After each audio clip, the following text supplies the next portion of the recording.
We are live from Powell Davis Stadium on the campus of Venice High School for tonight's contest between the Venice Indians and the CAI Knights, or the Clearwater Academy International. That might be the last time I say that, Larry, because it's a tongue twister. It takes you want a to while. say the I before the A, whatever reason why. So I'll try not to do it too much so I don't mess up. And, of course, tonight's game brought to you on VSN by Vibrant Aspect Media. And my partner tonight here, Larry Sandberg, the Hall of Famer. Venice High School. Yeah, right. Well, you are. Yeah. I had lunch there today. You're a Hall of Famer. Oh, so that's all my I can picture's say. still up there. Still there. It looks good. No Did I have funny brown? mustaches drilled on it or nothing like that. I had brown hair there, and then the whole works, right? Yeah, Different deal. that's High good. school picture. That's right. If I'd have thought about it, I'd have put it up there. No doubt. No doubt. Tonight's senior night, I just got the opportunity for about the 15th year in a row to announce our senior football team, and it's always fun to see that. You don't lose the enthusiasm for it because the parents are so enthusiastic, Larry. Every single time the parents are walking, they're strutting out there, they're loving it, so it's just great for them. And, of course, the kids get to get their spotlight because a lot of kids, they're not going to be playing a lot of downs and other things, during the season. Yeah. So this is their chance to get some notoriety, and it's a good night for them. So. Yeah, this is a good, last regular season game, and something a lot of these kids aren't going to go on. This Right. could be their last regular season game ever. So, Yep. and it is exciting for the parents, and they put their chest out a little bit further when they're walking across the field, and it's just a great night for them. And the pressure for me is always to try not to butcher some of the names because they know they're just not. There are not a lot of Smiths and out there. I saw that. First and last names can be really difficult. So if anybody's watching this on a replay, if it was here tonight and I said it wrong, I didn't mean it. I apologize. I'll make it up to you somehow. But anyway, football tonight. Before we talk about tonight, we'll talk about last week. IMG White, which there's a lot of confusion about what IMG White versus the national. The national team is basically an all-star team, a national team of players, and the White team is their varsity football team, and they're a talented football team, Division I players, and they are very talented. Came in here 7-0, a legitimate 7-0, and Venice put it to them 43-0. So I know you were watching at home. I did. Yeah. Yes, it was an excellent game on both sides of the ball. I mean, not just we didn't excel in just one thing. We excelled in everything. So it was an excellent game for us last week. What does the main team have a color? No, they don't. They just national. They're just and there's the white, IMG blue, and national. I think it's a fourth team as well. I don't know how they would classify them, either as a JV team of some sort. I don't know, but they do have a classification. And it was always an inevitability to that. As more kids went to school there and they're doing what they're doing, they couldn't have 100 kids on the national team. They had to fly them all over the country. And they need 2 planes, and so it was going to be too much for them at that point. But outstanding performance by Venice, shooting with a shutout. Any shutout, being a coach, Larry, that a shutout means a lot to the coaching staff and the kids. Oh yeah, yes, it's huge. I mean, you go so many. You count how many quarters in a row you've shut teams out. Yeah, that's how big it is. So big at night for them, and of course the offense was balanced again. Balls distributed all over the field. You're watching some highlights right now, and you can see where Jaden Glasser got Alvin Johnson running the touchdown here. But everybody really did a really nice job.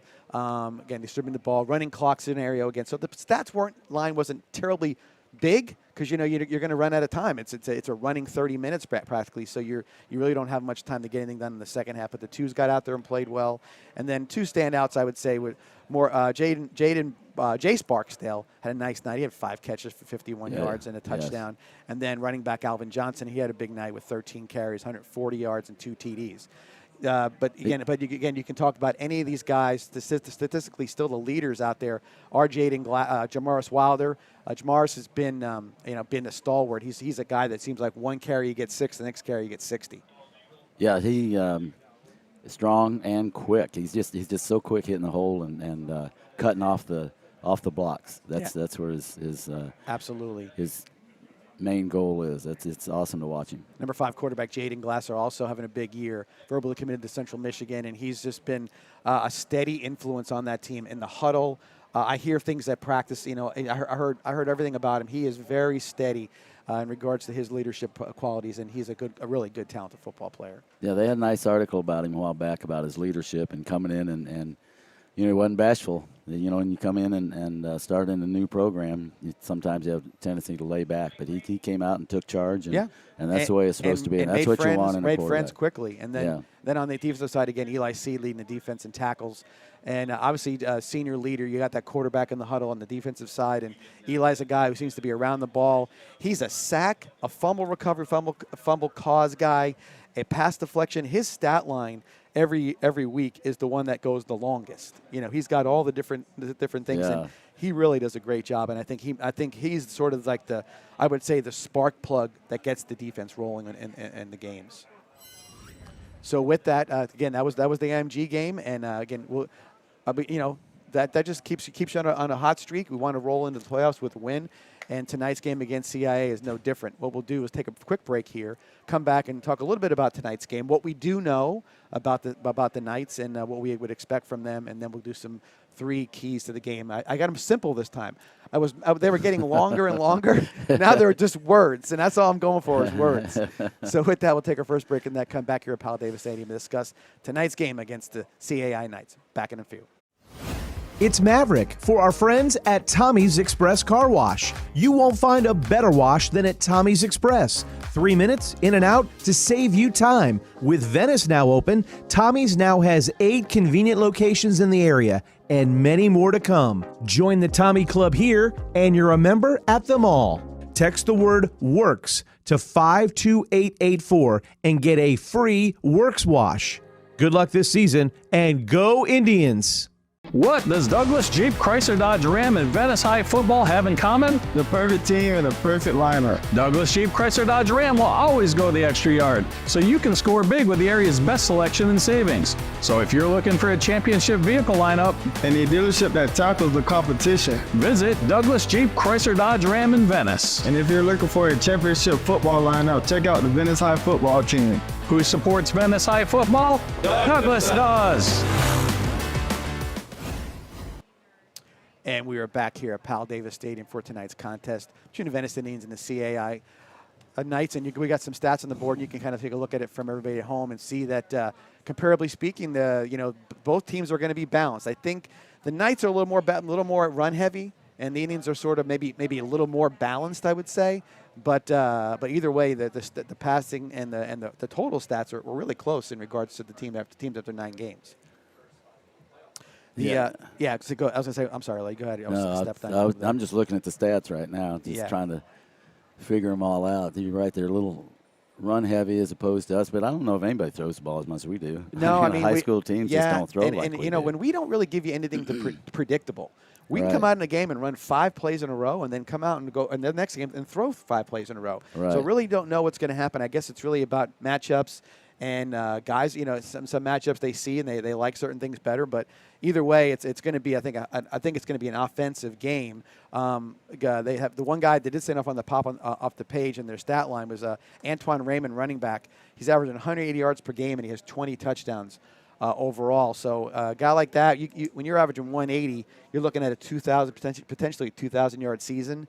And then 20 TDs is gargantuan in a 10 or a 9 game high school season. So he's the guy to look out for. I don't have his number. I can give it to you here in a second if I can look it up real quick. But otherwise, he's the guy to watch out for. Let me see where I can find it right here. Antoine Raymond. He's number 8. So look for number 8 tonight in your lineup. Also, their record this year is 5-4. Now they come in here 5-4, but I looked at their schedule, Larry. They've only had 1 game, win or lose, where it's been more than 1 score one way or the other. A lot of very close games against some very good football teams. The losses are nothing to be ashamed of by any stretch of the imagination. Homestead and Edgewater popped off as 2 teams that are in the top 20 in the state, right. and they're doing really well. So they played them very, very tough. Last game they played, they did kind of break away with a 43-6 victory. But again, they've played some good teams. They beat Lakeland, another perennial power, not long, maybe 2 weeks ago. So really got to be careful with a team like this, and they're going to come in here expecting to win. Yeah. And again, they're going out there and playing tough teams, and this is where they're hanging their hats on their season on these games. Yeah, well, they recruit these kids. This isn't an FHSA team. Because they recruit. That's right. The reason they have to go with all the other eligibility. Their players have to pass all the requirements. They have to be the right age. They have to do everything else. So they want their kids to play the toughest schedule, right, so they can get them on to the next level. And that's really why they're there. And they're broadcasting their game tonight. We're doing a broadcast. So these kids are getting, they're getting a lot of airtime on YouTube and everything else. So that's a big deal. I do know that a lot of their teams, or like their players, come from Canada. Is one of the things they do. So they are definitely an international team. So there's they have, and I know last year's team, I think, had a few teams from Europe as well. So they do have a very international flair to their school. And again, they were talented last year, talented enough to beat us in our final game of the year. So does that mean we're going to have a lot of backfield in motion when they start running we're toward going to run towards the line of scrimmage? They're going to expand the end zones 20 yards. Yeah, no, I don't know right. about that. No center line here. Those are fun. I've seen. I went and saw it. Hamilton play one time. It's a fun game to watch. They run all over the place before the ball's ever snapped, and they have a good old time in Canada. Talked to someone about that today, and I mentioned they're from Canada, and I'm like, I've never watched a Canadian football game. What's it like? And I'm like, you should watch it. Yeah. It's different. It's football, but then you're like, why is that guy moving and why is guy that? And no fair catches and whatnot. It's it's a different game. 3 downs as opposed to 4. And you got to line up for the defense has to line up certain amount of distance back, and they can't be right on top of them. Exactly. So it's interesting. Pretty neat. But some of the rules, I will tell you, I wouldn't be opposed to seeing that be applied in some cases. Yeah. One of them is that this is recent, but you can basically throw a challenge flag on any play you want to. Pass interference, whatever it may be. Oh, in Canada? And they get so many challenges, and of course they overdo it. They have their little ways of doing it. But I like it because any play can be a game changer in a game, And so the fact that they could make a challenge at any time is a pretty good deal. As long as it doesn't take forever. Yeah. Some of those challenges take forever to get settled. Watching a game, it did not take very long. They weren't going to New York to go through all this different things and find it. They made calls pretty quick. I will say that. With that, we will now take a quick break. Or you want to stay here, Francis, and do the band. We're going to stay here. Band's coming on the field. We're going to do our normal intro as far as the fight song, national alma mater, and the national anthem. And so we'll have all that, and then we'll be back with you guys live with the coin toss. So please stay and watch our 2023 marching band perform for the next few minutes.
Tonight, the national anthem will be performed by select members of the DHS choir.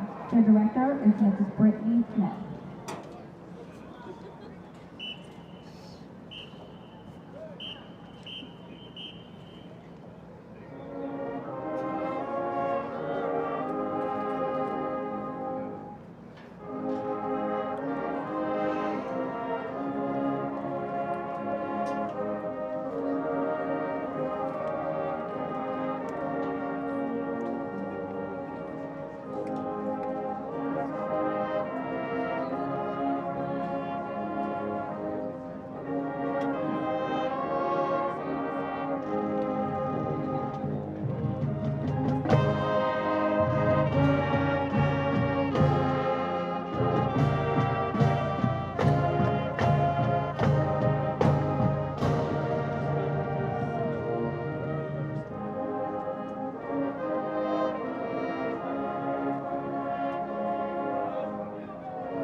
Larry, real quick, we're going to do the 3 keys, and I'm going to name them all real quick, right? 3 keys. I see them. Focus, composure, and balance.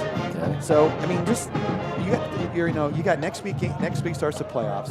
You're going to play a very good team. You've got to be focused. You've got to be on your game. Otherwise, you're going to get beat. You know what I mean? Composure, the penalties.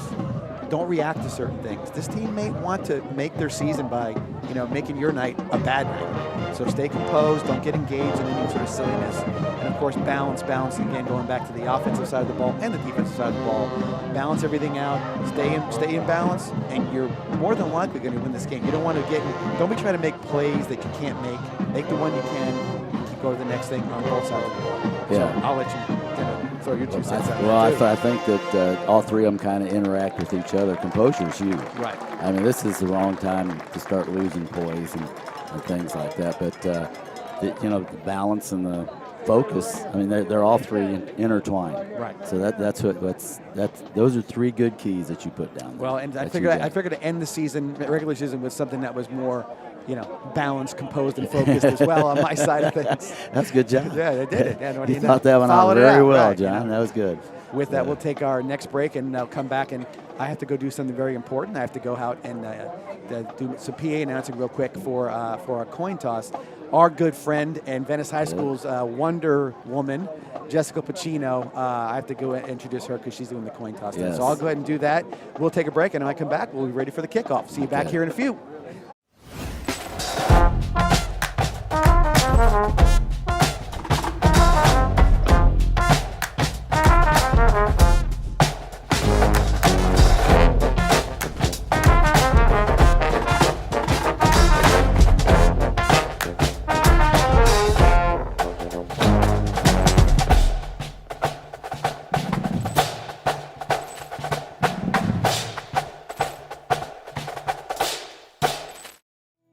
Tri-County Land Development, servicing the Charlotte, Sarasota, and Manatee areas for over 19 years. Quality workmanship in residential and commercial site development ensure that what you need is done right the first time. Tri-County Land Development. What does Douglas Jeep Chrysler Dodge Ram and Venice High football have in common? The perfect team and the perfect lineup. Douglas Jeep Chrysler Dodge Ram will always go the extra yard, so you can score big with the area's best selection and savings. So if you're looking for a championship vehicle lineup and a dealership that tackles the competition, visit Douglas Jeep Chrysler Dodge Ram in Venice. And if you're looking for a championship football lineup, check out the Venice High football team. Who supports Venice High football? Douglas does.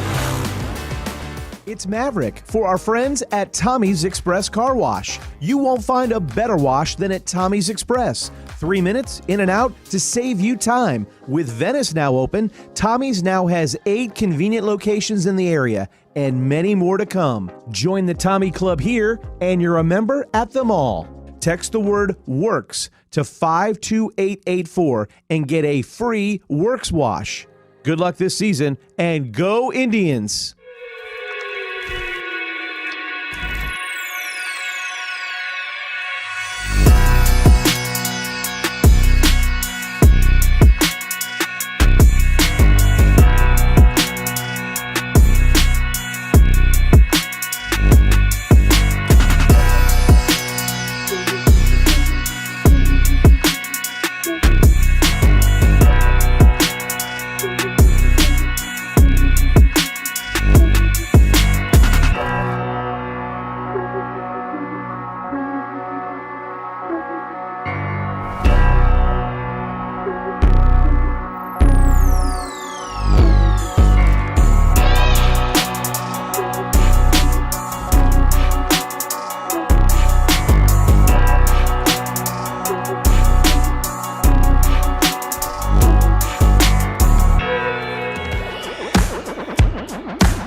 success over the last 2 decades with the Venice football program.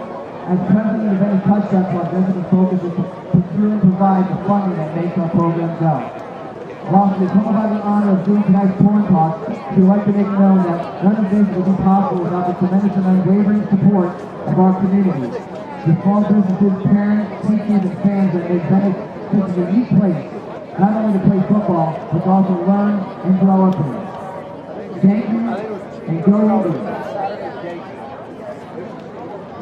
Now, Jessica, I just want to say one thing from everybody up here and the Venice family. Your blood, sweat, and tears have been spilled on this field, and you're awesome. Everybody, every coach, every player who's come to this program thinks the world of you. So everybody here at Venice High School and the fans here tonight, let's give a gigantic round of applause to Jessica Pacino.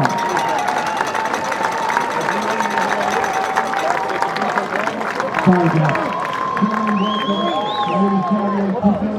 Jessica Pacino will be taking the board. This is the head, this is the tail. What's the call? Head is the call. It's a head. He's won the call. It's a difference.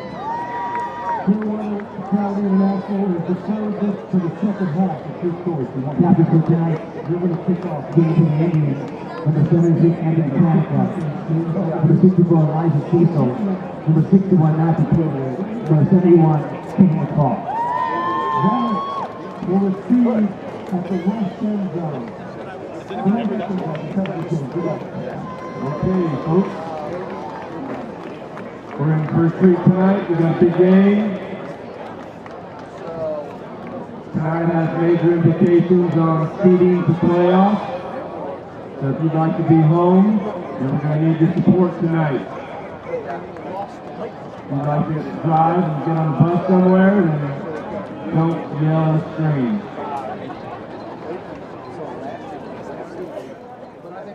And we're back here at Powell Davis Stadium, and I went a little overboard maybe with the Jessica Pacino thing. I think she might punch me when she comes up here, but I think it's worth it. There'll be a few extra words. I'll tell you what, there's nobody, though, that does more and loves Venice High School more than that girl does, unless it's you, John, because you guys work forever on Venice High School, and she deserves all the accolades that she can get.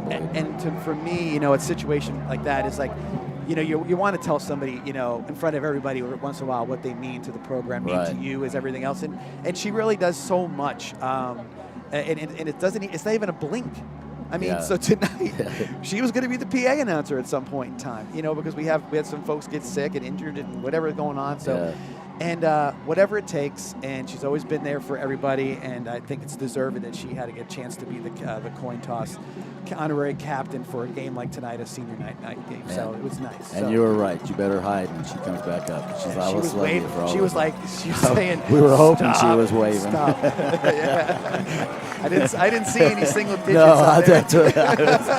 And she just walked in. And she just walked in. So nice job.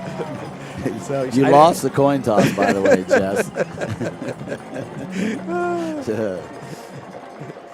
She's got a great sense of humor too. She's just awesome lady.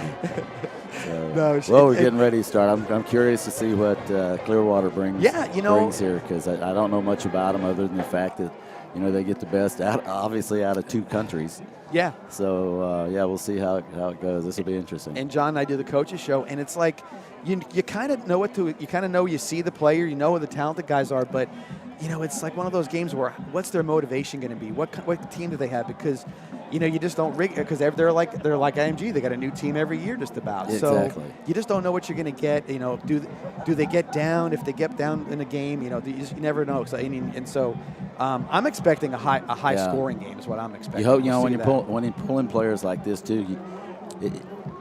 You don't know what kind of person you're getting to. So I hope their discipline's fine, so that we don't have any extracurricular stuff. Yes. You just never know what you're going to get when you're pulling in different players every year. So hopefully we'll have a good, clean game, and Venice will come out on top. I agree. So we'll see how it goes. Let me get our kicker here for the Knights. Get my stuff here together. Number 3 is the kicker, and that would be Khalid Campbell, or no, actually number 4. 31. It's a 13. I'll get it. Forget about it. Nice kick, though. Kick to Gassadi down at the 5. And they gave me I didn't announce the right number, so they got a penalty, and I got to do it all over again. So it's number 13. They're going to give us a break on this one. I'm not good at hand signals, obviously. That's Najida Sinkala. Okay, that's who's doing it. So that would be the young man kicking, and I hope his parents are watching, and I apologize for naming him 4 different names. Back deep, Zakar Lewis and Griffin Gassadi for the Indians. You can tell when you get to week 10, Larry, you get a little punchy. Yeah, that's the games kind of all go together now. Take a long nap after this game, and hopefully I'm really on it next week for playoffs. Good kick right deep in the end zone. He hit it well, so touchback. He was back 5 yards too. So Indians get the ball at the 20, and being led out there by Jaden Glasser. We would be sort of remiss to not let everybody know, whoever watched the game last week, that backup quarterback Ryan Downs was injured in the game, out for the season with a broken leg. And so Jaden's going to see the bulk of the snaps, or maybe all the snaps, for the rest of the year. So we'll see how that goes tonight. Yeah, that'll be interesting to see if he does take all the snaps, because you're going to have to get somebody else, ready for the backup just in case. And Ryan Downs was a big part of their short yardage game and everything else. So quick snap and a flag, which seems to be the start for That's every game. I think we should start at 15 every game. It would just be easier to save us all the time. Saves a minute or so. So again, you're trying to get that quick snap, and it's even the replay wasn't in time, because they went so quick that they were there. So 1st and 15 for the Indians at the 15-yard line. Looks like he didn't throw, looking for Gassadi deep. He's got behind him, and he's got it. Oh no, he dropped it. He dropped the ball. Wow. Gosh, it looked like number 19 for the Knights. Sort of lost track of that's T.J. Wilson, and had Griffin Gassadi open and just didn't quite get it to him. I think him rolling out to the right caused their defense to roll to the left. And see, he's going down at the same time. So it made it wide open. Yeah. Good pass too. I mean, he got a little arm on him. There's a good play. Yep. That was Ryan Matulovic on the catch, a throw from Glasser. So it'll be a 3rd and 3 for the Indians after the 12-yard gain. Handoff quick, and that would be Alvin Johnson on the carry, and first down for the Indians. Alvin Johnson for Indians. They're going so quick, it's hard for them to check back on the screen. Gain, 1st and 10 at the 36, and there goes Carl Lewis with the handoff. Takes it up to the 46-yard line. It should be enough for a first down. And they're going to mark him a little short. So 2nd and 1 for the Indians. Glasser already in shotgun. And they jump. Oh, that's good. Now, let's hope they don't do something silly about they made him jump offside. I think that's the point of the jump offside deal. So they're going to discuss it. That's not good when they discuss it. Remember, it's black and white if it's an offside. They have to go that way. See, they do this sometimes, and they can do that, and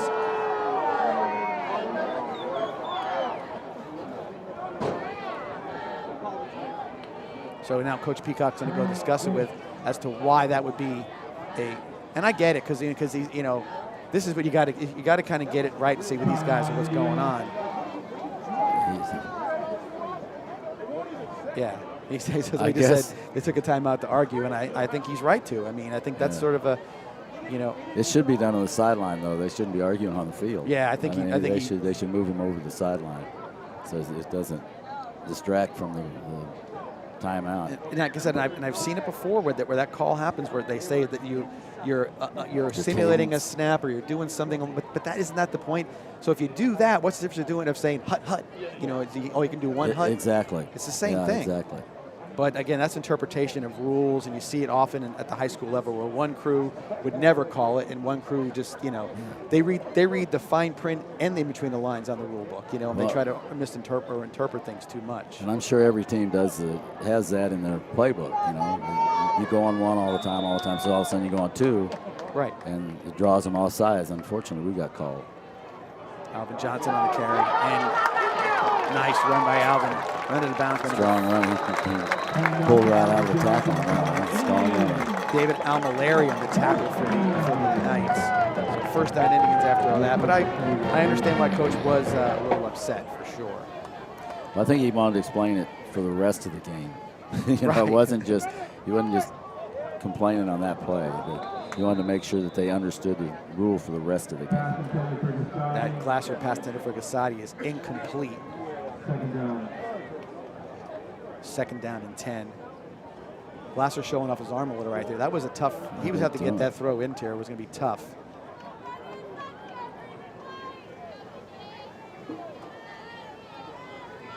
Hand off to Johnson again.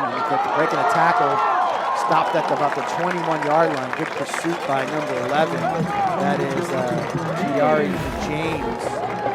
Big hole in there, too. That's a good job by the offensive line. Left guard and left tackle.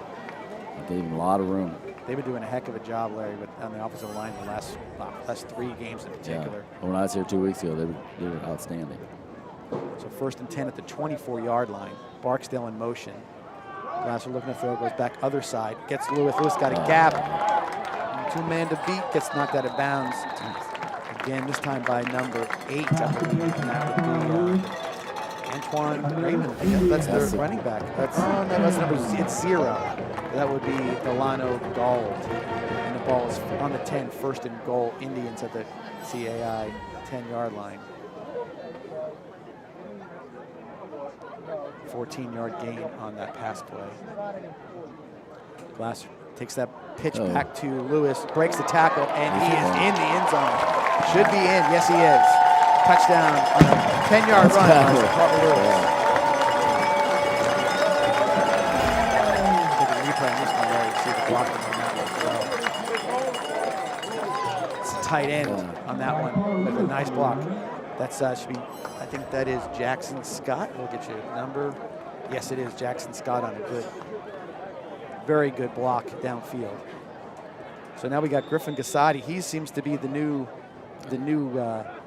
goal line / Wildcat guy, and he takes the snap, bounces it out to the outside. One guy to beat, and he does. Diving in, Griffin Gasati.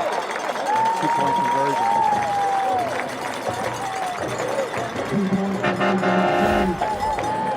So 8-0 lead for the Indians early here in the first quarter. We'll take a break, come back and see if Josiah Akadapani can hit that ball in the end zone for a touchdown. Back here in the field.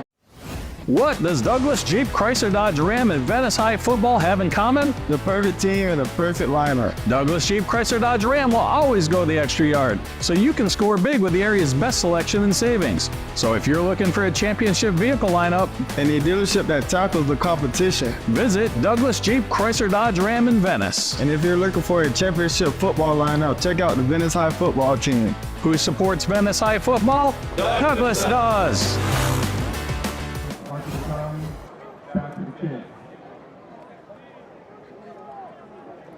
Now, if they scouted us, they should put a guy right on that 10. Yep. He has kicked, even last week, he did the same thing. Right, he kicks it right at the 10 every time. Looks like he got him. So there's an offsides. Our coaches up here were calling offsides on their guy. Can't stand on the line on the 50 because that's the demarcation line. It's sort of like being in the neutral zone. And so he got called for that. So 5-yard penalty. I don't know why the official just didn't move him back. I mean, he was offside for the whole time. Just tell him, just do a little preventative officiating and say, look, move back over that line. That's sort of how it is sometimes. You get some crews that will be all about, hey, buddy, you're a little off there, and some crews are just sort of waiting to pounce on a mistake. Right. And that's basically what it looked like, too. I mean, the kid was just standing there offsides the whole time. So Akadapani gets 5 extra yards to see if maybe he can get this in the end zone. A little breeze tonight. It's kind of coming out of the east, so it should be across the field. So if he's he can ride that wind like a good draw from a lefty swing, he'll be maybe a little short, but he'll be about that spot, about the 7-yard line. And good return. Oh, come on. Broke a few tackles. That is number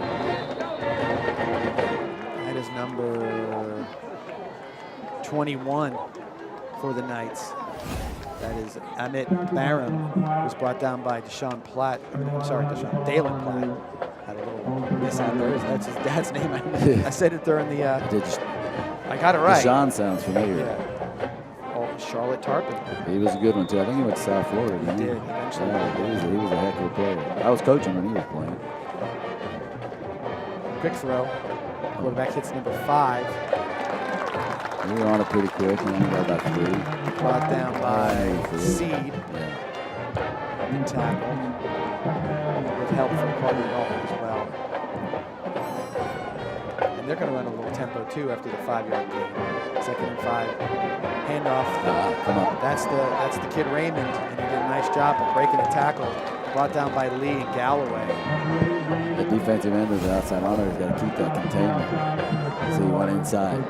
So he's got to keep that. Yeah, he's got to keep that containment until we go past the line of scrimmage, and then you take our angles. He took it too quick. Ball at the 45-yard line. Still got a tag. Again, Raymond on the carry. This time, that's what you got. Kind of broke the seat. Initially the tackle and kind of broke away from him, and then Jones, and then Seed and Lee picked up the tackle. So that outside linebacker kept him from going out that time, so he couldn't bounce it outside. That's good defense right there. 2nd and 10. 45-yard line. Raymond in the backfield with the quarterback number 10. That is Joquan Kavalukis, or Kavalkaka. I can't even say it. Kavuklis. There we go. Getting pressure this time by. Oh, good play. Yeah, great play. Pressure in there by Galloway. Oh, Seed made that tackle, right? Seed along with Daly. Excellent play by Seed. He read that really well. So it'll be 2nd and 11 after that loss. I'm sorry, 3rd and 11. Forgot about that first play. They're a little confused right now. Yeah, they are. Now they're going again. They got plenty of time on the play clock because they are going fast. Venice reacts to their switch. They don't have much time. Now they're looking to call a play, and it's getting down to 3, 2, 1. And then they got 5 yards either way. They jumped and they had to play again. So. Who's your spotter tonight, John? My spotter's spotted for the PA announcer. We got to talk to him about that. And then we have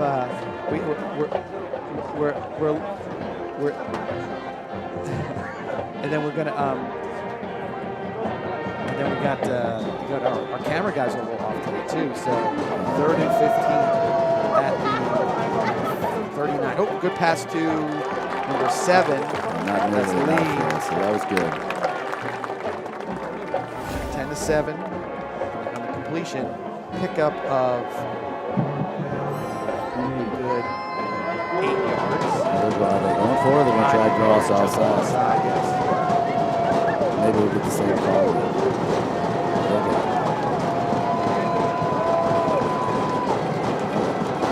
Kick. That's fine. I mean, good play on their part. I mean, they obviously can kick it pretty well. So that was a good play. They set us back.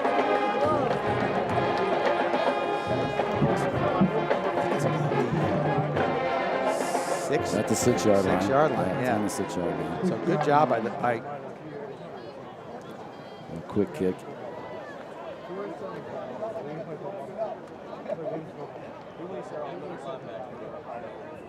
And Indians are huddled up on the sideline. All right, so good. I mean, good start. You know, you had the 1 first down for the Knights, and then you basically held them in check, and now you get the ball back. Now you got your start in a pretty tough spot on the field there, but nonetheless, it's good to be with the ball back. Hand off to Wilder. They did a good job of stopping that off tackle. That's the first carry he's had tonight. It's good to see him back. Brought down by Evan Aubrey. Yeah, definitely. He gets it up to the 8, so a 2-yard gain. 2nd and 8.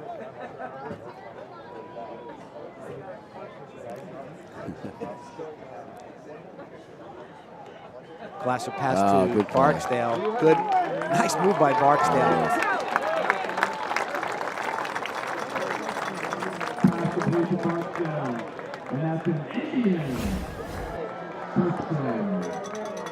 It's hard to believe he got that wide open. So 1st and 10, yeah, to the 24. It's a 16-yard gain. Again, Glasser quickly into shotgun. Fakes the handoff, quick throw. He's got Barksdale open again. Lots of room. Good blocking downfield. Matulovic doing some nice blocking.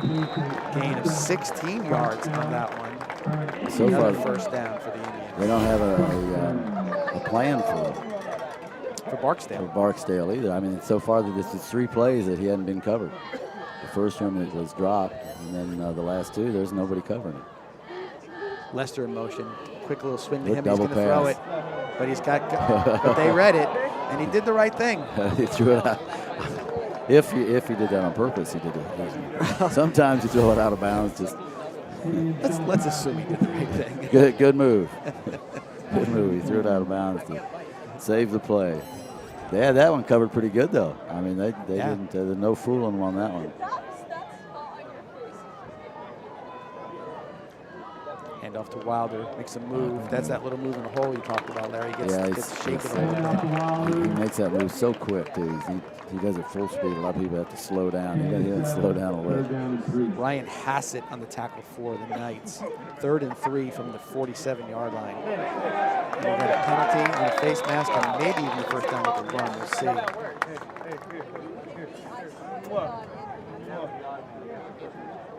Either way, It's going to be a personal foul. It'll be from the spot, so they'll give Wilder 2 yards at 15, so it'll be a 1st down. You see it right here. Yeah, right there, 31. That's Evan Aubrey. And they just got a water break, so we'll take a water break as well. Midway through the 1st quarter, Indians up 8-0 over the Knights. Be back here in a minute.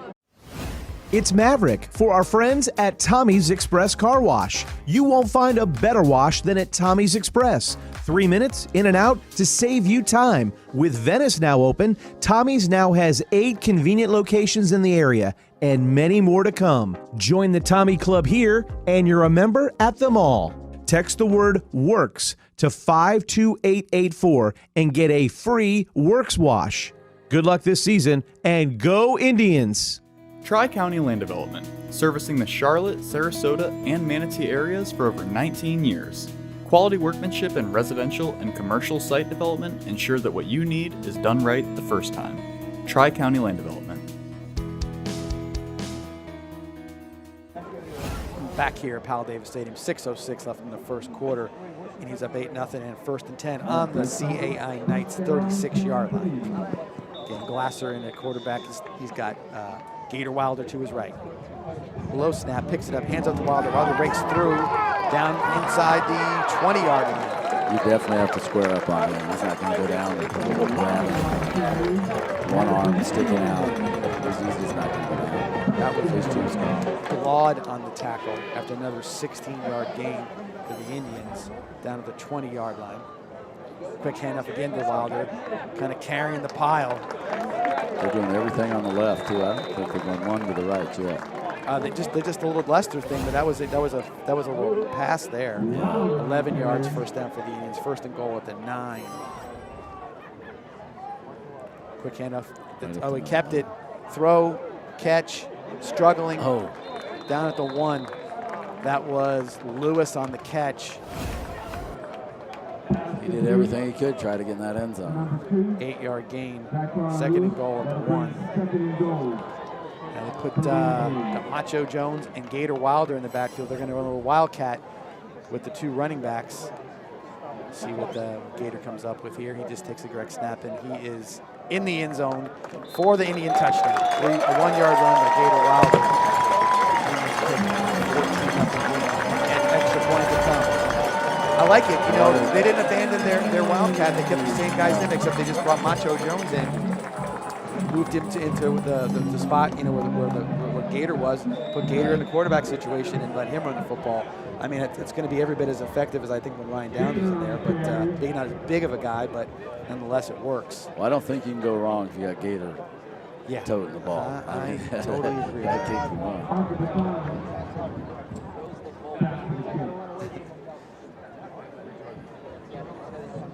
Sarkadapani in for the extra point.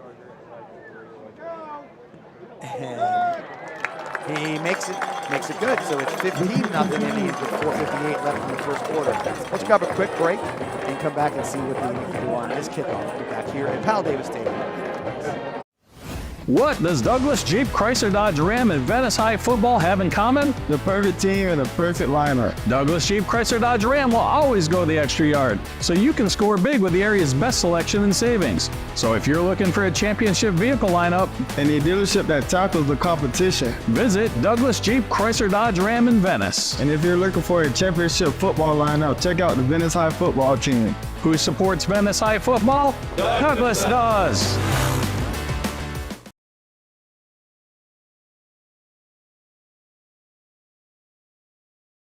This is it's a great atmosphere in the booth tonight. It is. This is fun. We're having a good old time. Too bad we can't keep it all on air. Yeah, no. Like some of it. I'd say 80% of it. So we'll see. Sarkadapani set to kick off. I think he's going to try to kick it to his left this time, Larry. See what he does. Come on. Yeah, little tiny he did too. To the big guy. Nice play. 59 on that play. That would have been interesting if we would have run it. That was Sean Salavano. I probably should try to help you out on this stuff. Sean Savillano. Nice job by him. And so the ball is down at the 26-yard line after the 34-yard kickoff. So once again, the Knights move the ball a little bit and see if they can get here in their second position. And still number 10. That is Cavoclis. That's how you say it. Cavoclis. Hand off to Rain. Nice. Ryan Daly. Great play. Nice play. Number 3. That is Khalid Campbell. That was an abrupt stop right there. That's Three came he ran into a wall on that one. 1 yard loss. Stop in a hurry. So 2nd and 11 after the 1 yard loss. This time to throw. Charles with pressure. Throw. Overthrown. That was you're going one way and I'm going the other.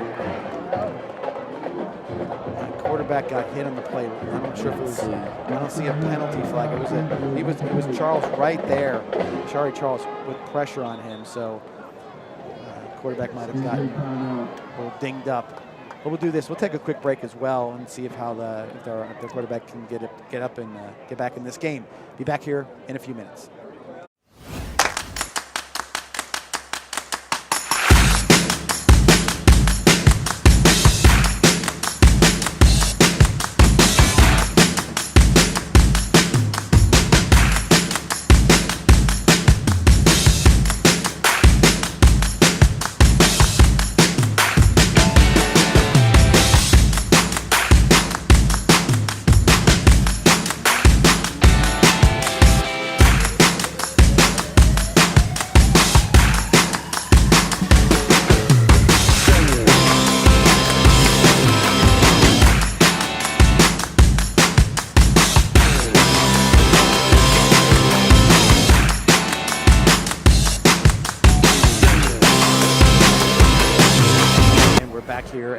Quarterback Cavoclis got off in his own power. A little slow and walk, but I see him taking a drink of water. Maybe he'll be back in there shortly.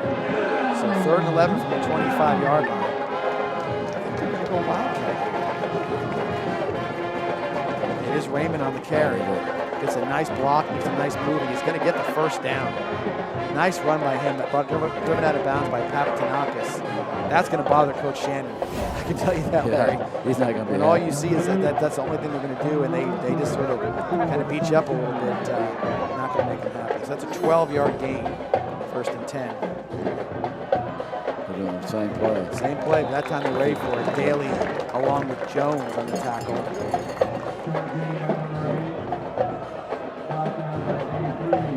It's the Coach Shannon and his defensive players use. Oh, yeah. Made, So made them cover it the second time. gain of 1.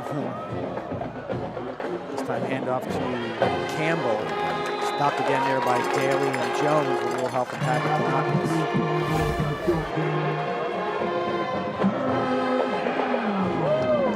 So ball's at the 40-yard line, gain of 2. 3rd and 7 for the Knights. Still going Wildcat. Still got Anthem. Campbell, Raymond. Yeah, we're on first thing. After the first quarter, your first thing. That's right. Campbell's just right. Keeps it, throw it. He's got a wide open player. Number 7. Little kind of like a little jump pass. That is Brandon Coupe. That's the tight end. Yeah, Brandon Coupe. So 8 to 7, down into the Venice 42-yard line. Better throw, and that's a touchdown, Larry. I agree, but he's not the normal quarterback, Yeah. so you're not probably going to see many better throws. But Dalton on the carry on a stop on Campbell.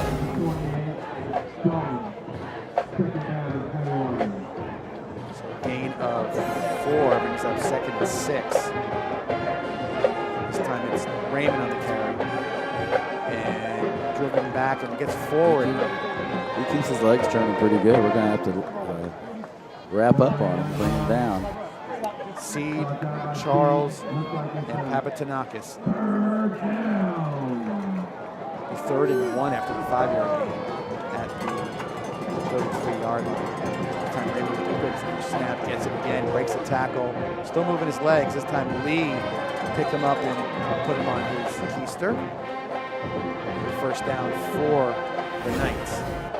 Maybe, sometimes injuries can help you out a little bit with play call, keeping it really simple. Well, what it does too is something we haven't seen. I doubt that we prepared much for him getting a snap. So totally agree. And we just took a timeout. That's probably pretty good just to get things settled and tell them how we're going to defend this. So 1st and 10 at the 27-yard line, because it's hard to kind of totally shift from what you were doing to having to run against a sort of a wildcat running game with two capable running backs, obviously. So you don't worry about that. I usually do a little weather report tonight. I get a little wind out of the east, but weather is beautiful right now. I mean, you couldn't ask for a better football night. It's got to be 75 degrees a little bit right now. It's gorgeous. Yeah. The whole day was. Yeah. It was such a Floridian day. It's just. Beautiful. We've got beautiful weather right now. So again, everybody here in the stands enjoying the weather, enjoying the contest so far, and see if the Indians can hold it right here. Now, in that situation, is it more so, is he talking to his linebackers, or is he talking to the whole defense that strategy-wise to watch out for certain things, or is it just like, hey man, get your head up and we're going to see a lot of runs here? I think he's got to be talking to the whole defense, because I can't imagine. The linebackers in the down and have to coordinate which holes or which gaps are going to cover. Right. So he's got to coordinate to them.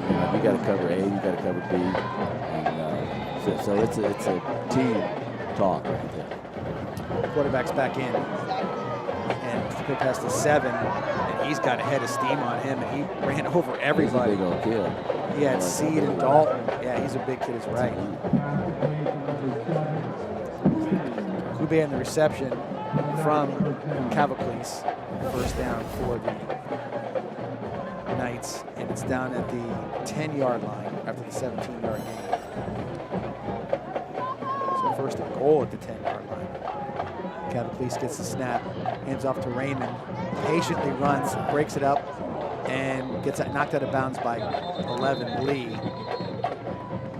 Got a timeout on the official. Is there a flag on the play? Yeah, there is, down here on our side of the field by the 10-yard line. It's holding against the Knights.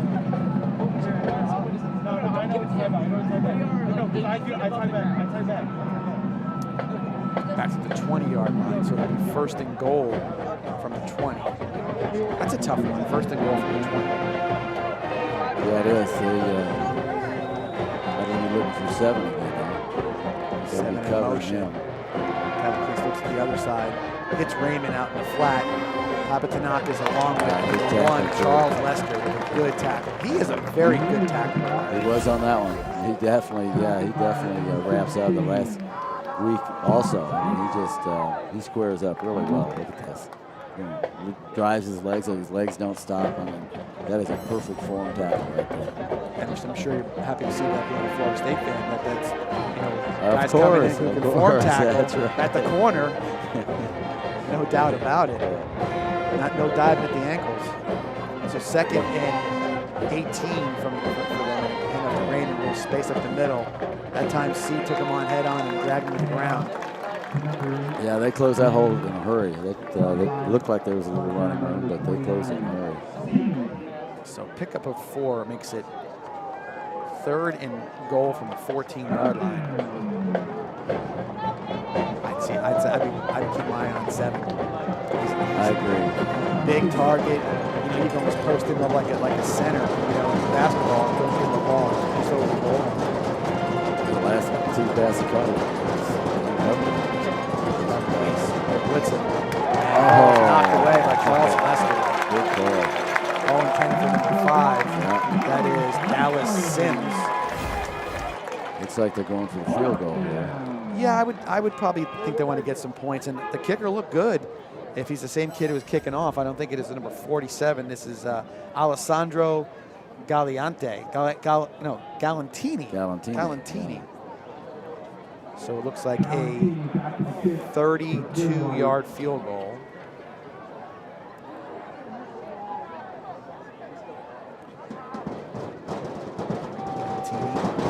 High snap, gets the ball down, hooking to the left, and does not get there. I'm not too sure that wasn't blocked. I'll have to take the replay on that. Yeah, it looked like it was blocked on there. See if they get a little. I thought it might have been close from outside. I think Platt got it. I think Platt got it. Yeah. So we're going to give Dalen Platt a block kick. He was quick on that. It looked like it was almost offsides. And I think the high snap gave him that extra half a second to get there too, Larry. So no points there for the Knights. With 41 seconds left in the quarter, Indians will take over on their own 20-yard line. And Platt's he's a tall kid too. He's like 6'4". Really? Yeah. So he can get there fast, and he's long enough to get a little more something on it. That pass was knocked down at the line of scrimmage. Now, is he committed anywhere? I want to say Illinois is looking at him. I've heard a few things. I've heard some other. But I don't think anything is firm. That was number 33 who knocked that pass down. That is Samuel Errett. The Indians quick. Hand off to Johnson. Breaks 1 tackle and then dragged down about the 23-yard line. We'll give him 3 on that one. Alvin Johnson. Indians 3rd down. That's number 11 in the tackle. It's Kiari James. Indians are now down to 23 seconds left in the quarter. We'll have a 3rd and 7. That was well covered. That was over under. They had him covered pretty good.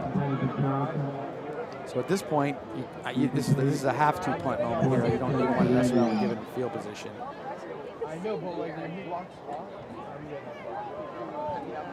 So 4th and 7 from the 23. See what Kane Judson can do here to punt. Oh, they're lining up. They're lining up to not punt, I can tell you that. They made him call a timeout. So they made him waste a timeout there. So first one for Clearwater Academy. 13 seconds left on the clock. We'll take a quick break here, too, and come back and see the last 13 seconds of this quarter here at Powell Davis Stadium. It's Maverick for our friends at Tommy's Express Car Wash. You won't find a better wash than at Tommy's Express. 3 minutes in and out to save you time. With Venice now open, Tommy's now has 8 convenient locations in the area and many more to come. Join the Tommy Club here and you're a member at them all. Text the word WORKS to 52884 and get a free Works wash. Good luck this season and go Indians! Tri-County Land Development, servicing the Charlotte, Sarasota, and Manatee areas for over 19 years.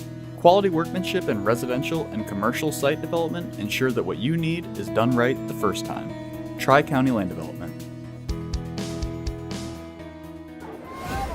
we're back here. Name is still lined up to go for it on fourth down.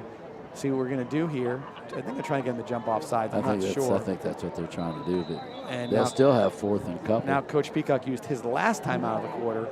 I don't know if he was looking at something, a formational thing, but whatever he did. Hey, anybody who's just tuned in from the other live stream, thanks for coming in and watching us here. We're doing a bang-up job here, and hopefully you're enjoying the game here on VSN. Clearwater Academy International down 15-0, and Venice Indians are contemplating, I guess it's going to go punt here. I'm going to assume they're going to punt.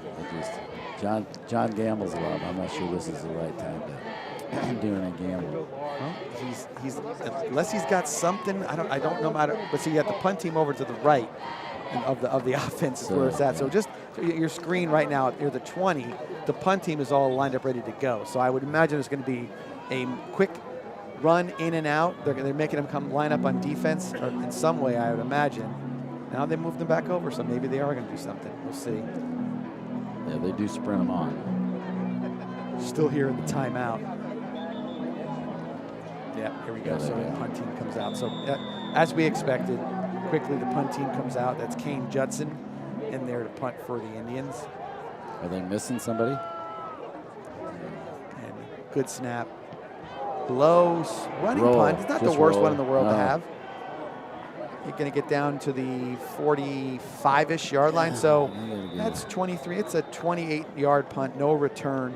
I think you'd probably take that all day with the pressure you could have got on that play. So yeah, you got a good roll out of it. That helped. And like you said, there's no return, so you get every yard. Absolutely. The ball went. I think they are a little leery of their athletes, and they've got it. We've seen a few good ones already. So 1st and 10 at their own 45-yard line. Again, this should be the last play of the quarter. Hand off to Raymond. Busts up the middle for 6. Whoa. Brought down by Jones. And that is the end of the first quarter. So after the 6-yard gain, we'll come back. It'll be 2nd and 4 here to start the second quarter of tonight's game with CAI versus Venice Indians. Score 15-0 Venice. We'll be right back after these messages. What does Douglas Jeep Chrysler Dodge Ram and Venice High football have in common? The perfect team and the perfect lineup. Douglas Jeep Chrysler Dodge Ram will always go the extra yard, so you can score big with the area's best selection and savings. So if you're looking for a championship vehicle lineup and a dealership that tackles the competition, visit Douglas Jeep Chrysler Dodge Ram in Venice. And if you're looking for a championship football lineup, check out the Venice High football team. Who supports Venice High football? Douglas does. Tri-County Land Development, servicing the Charlotte, Sarasota, and Manatee areas for over 19 years. Quality workmanship in residential and commercial site development ensure that what you need is done right the first time. Tri-County Land Development.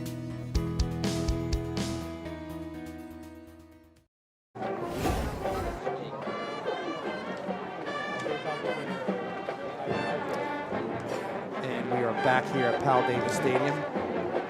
New quarter. Score still 15-0 since the commercial break, right? Nothing happened in between. So we're waiting to see what CAI comes out here at 2nd and 5. Or actually, their quarterbacks in the game. They moved the ball pretty good without the quarterback. Yeah, they sure did. When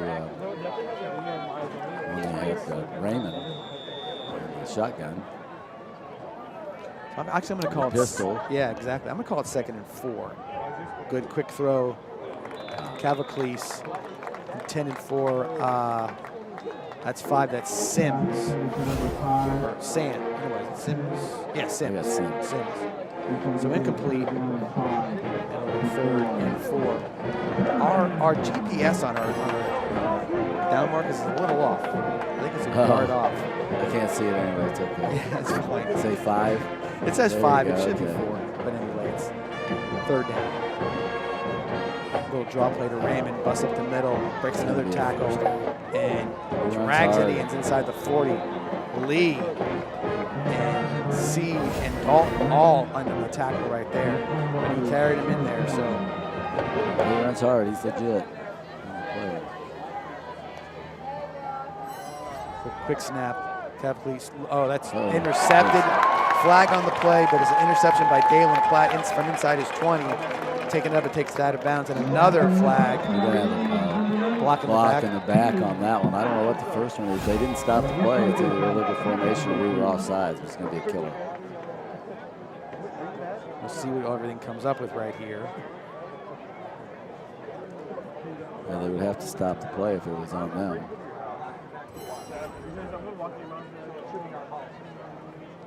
So we'll see. This may take a while. Well, if the penalty on them, and then post-possession penalty on us, would they offset, or would it be it's post-possession? I don't know how that works. I think the penalty would go. It can be declined, and then we get the ball, and the penalty's against us, and we keep the ball. So we'll see. 2 fouls. So, you must have been covered. Yeah.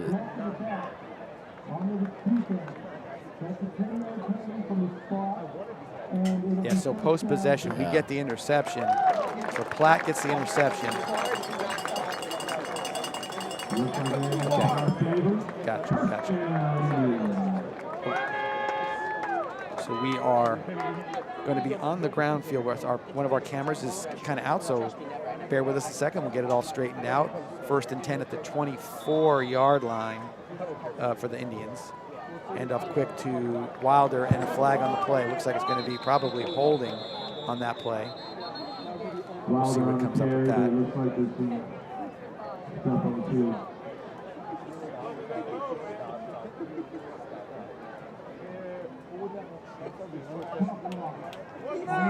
Chop block. And you usually see that. I should have, when you see somebody down and the guy on top of them, that's a lot of times that they're calling that chop block. So this crew is going to be, I think they're going to be a little bit more tighter calls on stuff, because that's what you see that chop block get called a lot of times on those crews that are kind of looking out for that stuff. So ball goes back 12 yards. And will be 1st and 22 for the Indians at their own 12-yard line.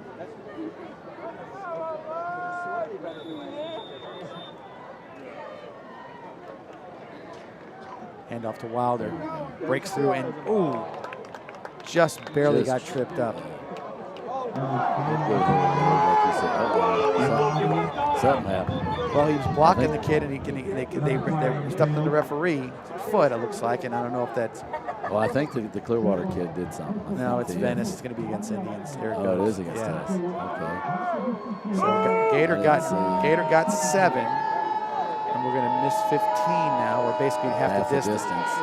So we're going to go back to the 10-yard line. We got 23 to go. If our GPS is working. I think so. So minus 10. So second and 22 again, or 23. Wilder on the carry. Picks up 4. So 3rd and... There's not a lot of plays for 3rd and 21, but let's try to get one here.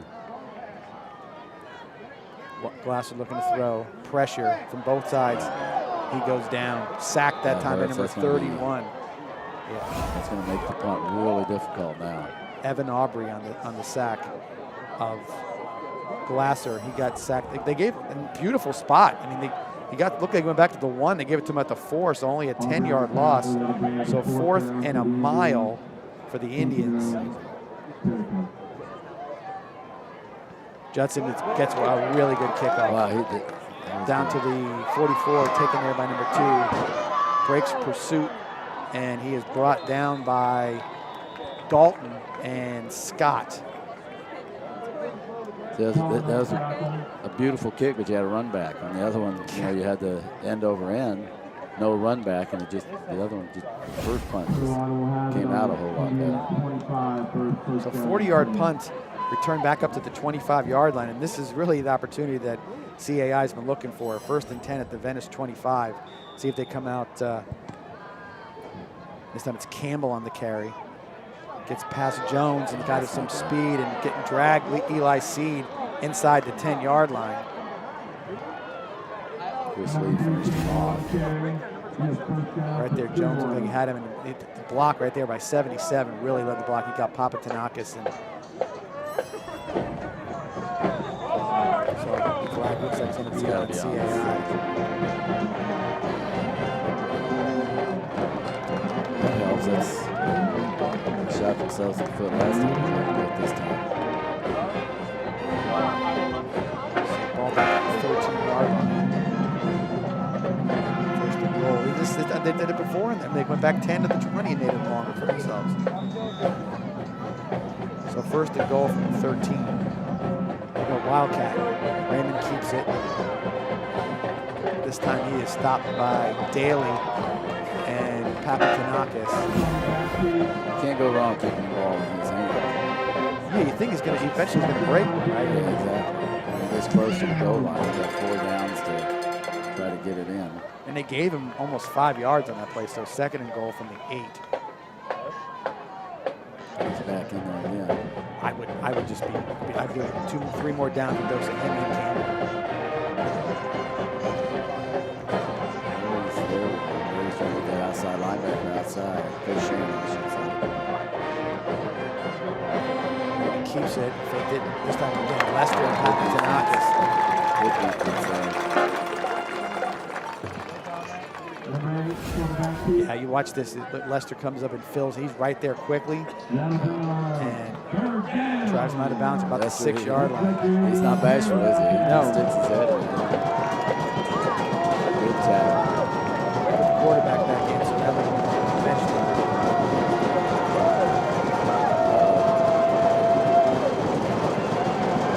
They got a break. They had 12 guys in the field, and they were able to get him off the call the play from the sideline. I think it was extra time.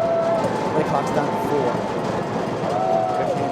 Quick handoff, throw, incomplete. Not sure who he was headed and throwing for. He had 2 receivers. One guy with a shorter slant, one guy deeper slant. He got to throw in between both of them.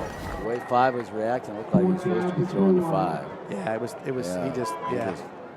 5 ran one route, and the quarterback threw a different one. I think this is a no doubt go for it here, Larry, because you keep I Venice think inside you're the 10-yard line. You're playing a little field position. You don't get the first the touchdown. So Club Police. He's looking for 7, wherever he is. He's in the slot on the right.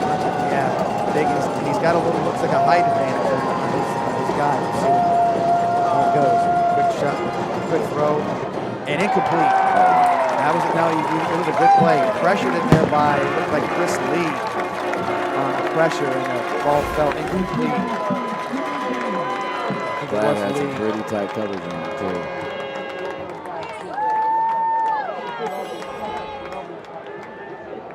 That's good. Now let's get something going. Yeah, we got to quit the penalties.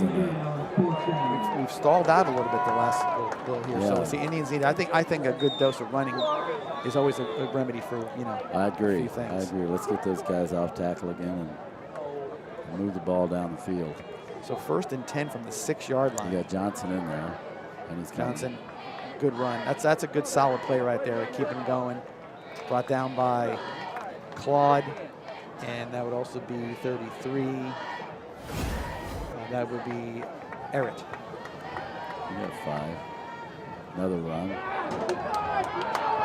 Johnson again in the carry. He brings it up Good to cut, the too. 22-yard line. So gets good. Yeah, 11-yard gain. He gets the corner in a hurry and then made a good cut to get about 4 or 5 more yards. Ball spot at the 21-yard line. First and 10. Quick throw. Got Lewis. Lewis spins, and I thought. A lot of cushion there. A lot of cushion. Yeah, that's where that Take speed that makes you a lot. nervous. Yeah. No doubt about it. Number 13, that was on the tackle. That is Sincala, and he's got to come off the field because his helmet came off. So gain of 8. Second and 2. And he's taking a little time here.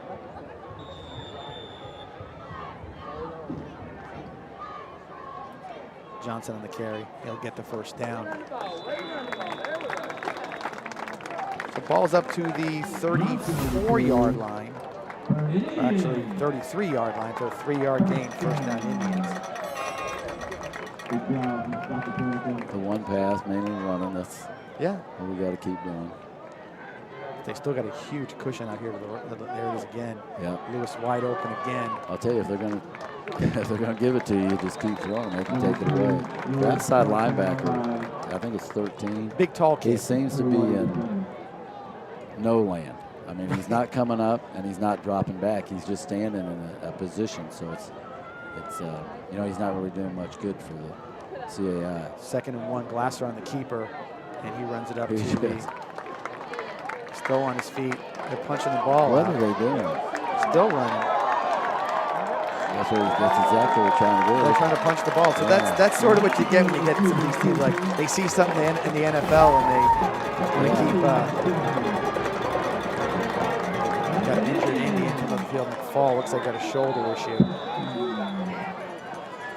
We got I just don't understand. an injured CAI player. How do you tell from a punch to Yeah. trying to get the ball And, out? and I don't he's like understand he's just punching at anything at yeah, that point. exactly. Who knows what he's hitting? Sort of silly. What we'll do, we got 2 injuries on the field. We'll take a break, see if everybody can get up and be healthy, and we'll be back here at Powell Davis Stadium after these words.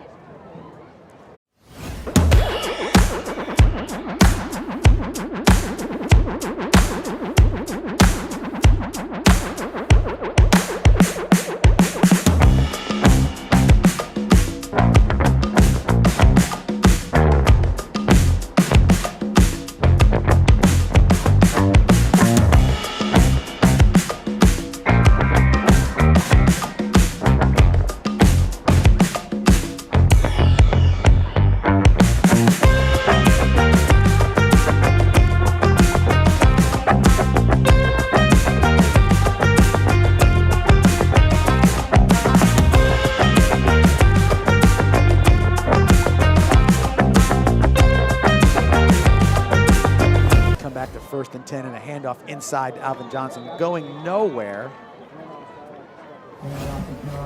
Middle of the line was the one who kind of stopped that one. I'll give him no gain on that. It'll be 2nd and 10. Quick snap. Glasser looks. Got Lewis again wide open. Give it to him all night. It to us, yeah. 15. They keep on doing the same punch the ball, and now it's just all of a sudden this has become the thing for their defense.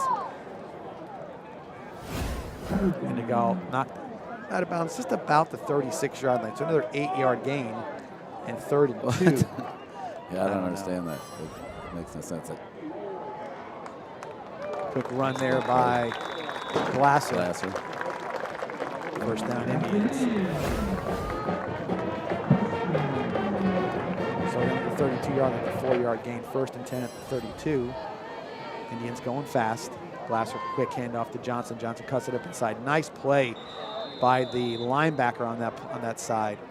Looks like that is 0. That's Claude. Yeah. So gain of 2, 2nd and 8 for the Indians. Glasser looking. Lewis, double move. It's got a little room. Ball's out there, knocked away nicely. That was 13. That was Sinkala making a nice play. He turned his head just in time, Larry, to get that ball knocked away. He covered a little distance, too, while the ball was in the air. Yeah. Wasn't quite far enough. So 3rd and 8. I think this is 4-down territory right now, where just where the ball is marked on the 30. You know, it's a heck of a long field goal, and if you're a little short here. Don't we know Coach Peacock can go for it? Yeah, kicking is not his thing. No, not at all. I don't know what. Glasser, quick throw across. Oh, wow. Try to hit Barksdale. I'm not sure if Barksdale was going to sit down or if he was going to just keep moving, but he just didn't see him. I think the pressure is what got to him. 100%. It's tough to make that decision that quick when you got so much pressure on you. Right up the middle. That's the worst time. You get it right up the middle at you. So 4th and 8, and I think it's almost 100% we're going to go for it here. I see Charles Lester out there with the offense. And Johnson in the backfield with Glasser. They blitz the house again. This time, intercepted. If he just could have got a little more height on that ball, he would have had more than the first down. Yes. Yeah. Yeah, that screen is open. Just need to See right get here, it quick around. 33 jumps up. And he's like, Look at there's nobody between 64 great, and 53 or both great out call. in front of him. But it was deflected, and 31 is the one who intercepted it.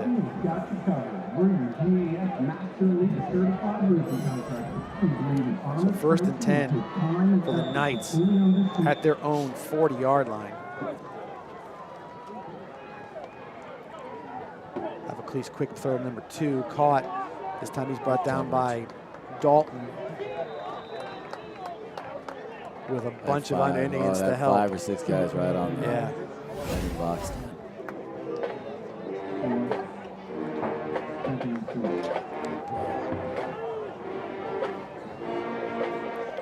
So pick up a 4, 2nd and 6.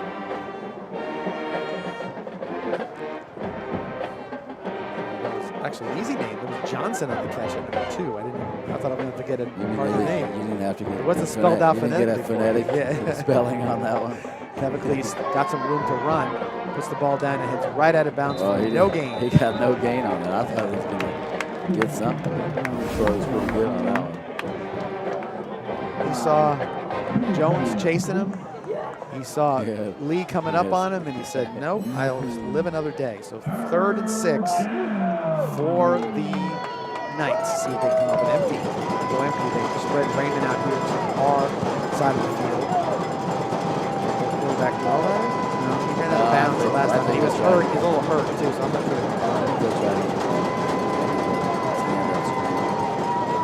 Quick throw, little. We'll see if they go. Tunnel They're screen. going to have about a yard to go. And short. We had that Sims. And they had him and just kind of stopped a little short. Chris Lee and Carter Dalton on the carry, on the tackle, I should say. Now I think you'll see Raymond go.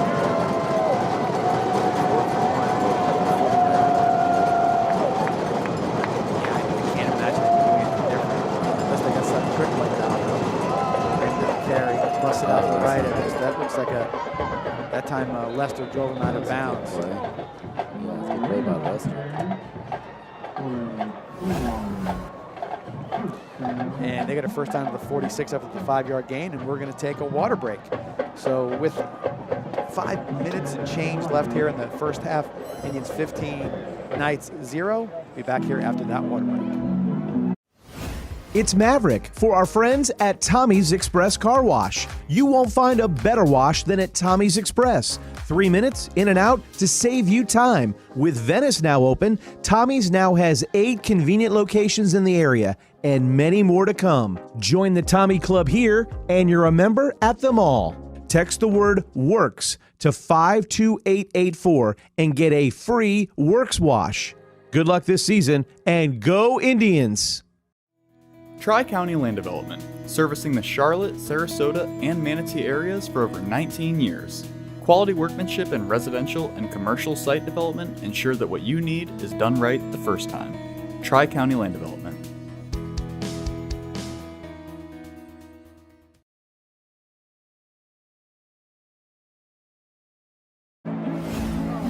Back here at Powell Davis Stadium. 1st and 10. Knights at the Venice 46-yard line. Sort of like a middle of a boxing match, sort of like, you know, you got this sort of, nobody's really doing much. Everything is sort of inside the 30s at this point. I'm sure CAA would love to get on the board right now. They've had the ball down there. So come out of the timeout, looks like the Knights jumped when they went to look to the sideline, and he jumped on the side. They must have put his hand on the ground and picked it up. So 5-yard loss. Yeah, I didn't see nothing. Ball back to the. Looked like 5 was outside for me, but he's on this side. Good throw right there. Good flag. What's that called? Judson, yeah, suplex. Suplex, there you go. Suplex on Yee. Quick, up to the, that was a nice throw and catch. That was out to the big kid, 7 too. That was a nice play. So 2nd and 6 after the 9-yard gain. Quick throw and oh man, got a little lazy on that. Looked like Lee had that one. Yeah, right perfect position to intercept it. Oh, right there. That's one of those ones your hands were the wrong way. Yeah, exactly. This way, instead of that way. Chasing the guy, and I think he saw the ball a little late too. If you're watching right now, I'm moving my hands back.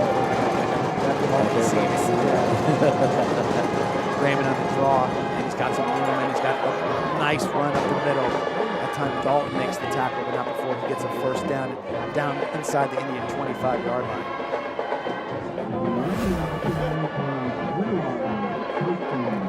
Ball's at the 21. Quick snap again to Raymond. He cuts it back in again. Patient runner, very patient runner. And he takes it. Is he in? They're going to say he's down to one. He's down to one. Again, Carter Dalton on the tackle. They found a little something with that little cutback. He gets out to the edge and he's cutting back inside the linebacker right there. The 7 makes the block, and then inside right there. And nice play by him. Wow. And Raymond comes a little gimpy. So another, give him a 20-yard gain on that one as well. And then down to the 1-yard line.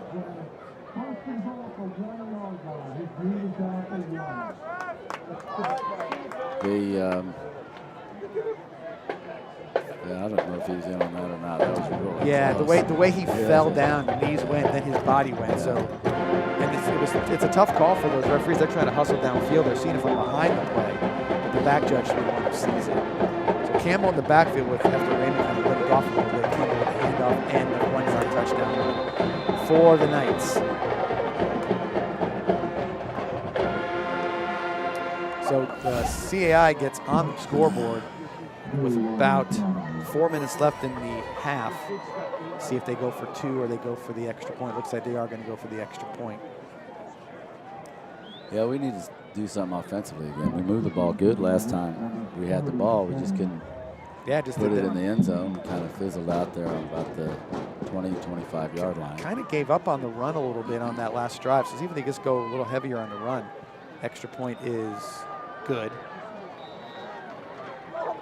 So with that, it makes it 15-7 Indians, and we'll stay here before the kickoff. And like I said, Blair, as looking at the stat line, and Indians in the first quarter, I should say, 12 carries, 106 yards rushing, and this quarter not so much. But it's not that they haven't been effective; it's just been, and situationally they got a little behind the sticks and had to throw a little bit. But I think if they stick with the run, I think they'll be okay. It seemed to me in the first quarter they're going off the left side. Now they're going a little bit more off the right side. I don't know if that makes a difference on their offensive linemen or who their stronger side is. Well, and some of these things too. I think CAI is also committing a bunch of guys to the line of scrimmage. They're kind of doing a zone blitz, and I think they're saying, hey, we're going to stop you if you run. We're going to be in your backfield if you throw.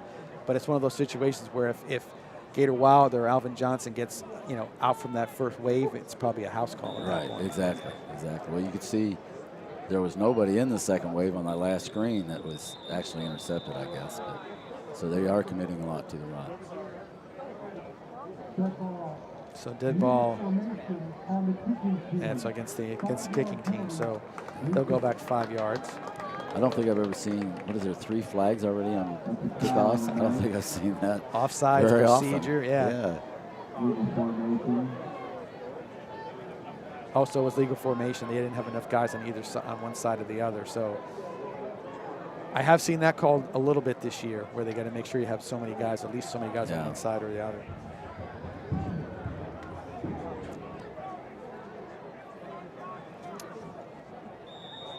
And they'll try again. And you've got Lewis and Gasati, both home run hitters, back on for kickoffs for the Indians. Short kick. No one's there to get it, and Lewis got it at the 24-yard line. One quick move. He is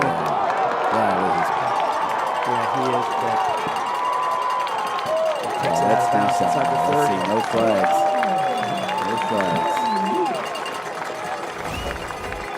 The ball is at the 28-yard line, a 49-yard return by Lewis right here. Man, he took off, didn't he? And just right here, step down. He's gone. He's 22 did his job. He kind of slowed him down a little bit. That was a good block by Johnson. He stayed in front of the guy. He didn't try to make the lazy block in the back. He worked to keep in front of that guy. I have noticed, and I'm actually mentioned it to Coach Peacock on the coaches show, the John Peacock coach show that airs on the education channel here in Sarasota County, that they've been doing a lot of that where they're not making that block. They're putting their hands up, and they're being coached to do that. Yeah, that's good. He really worked to make a good block. 1st and 10 to 28. Glasser keeps it. Probably the right move on that one, and he gets. Give him out of the. They gave him the 21, so give him 7 on that one.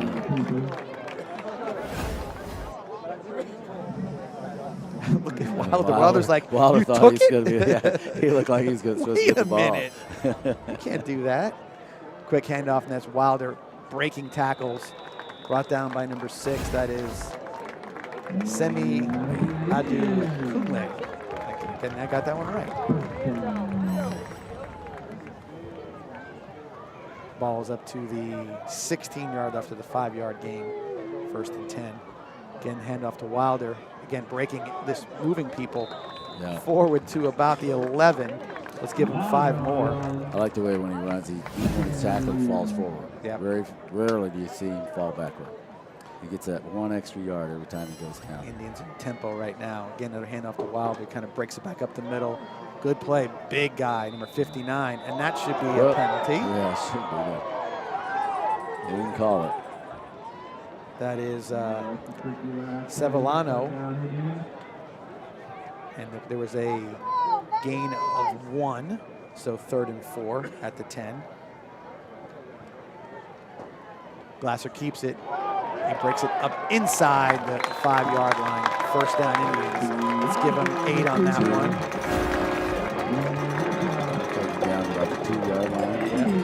Just inside the 3.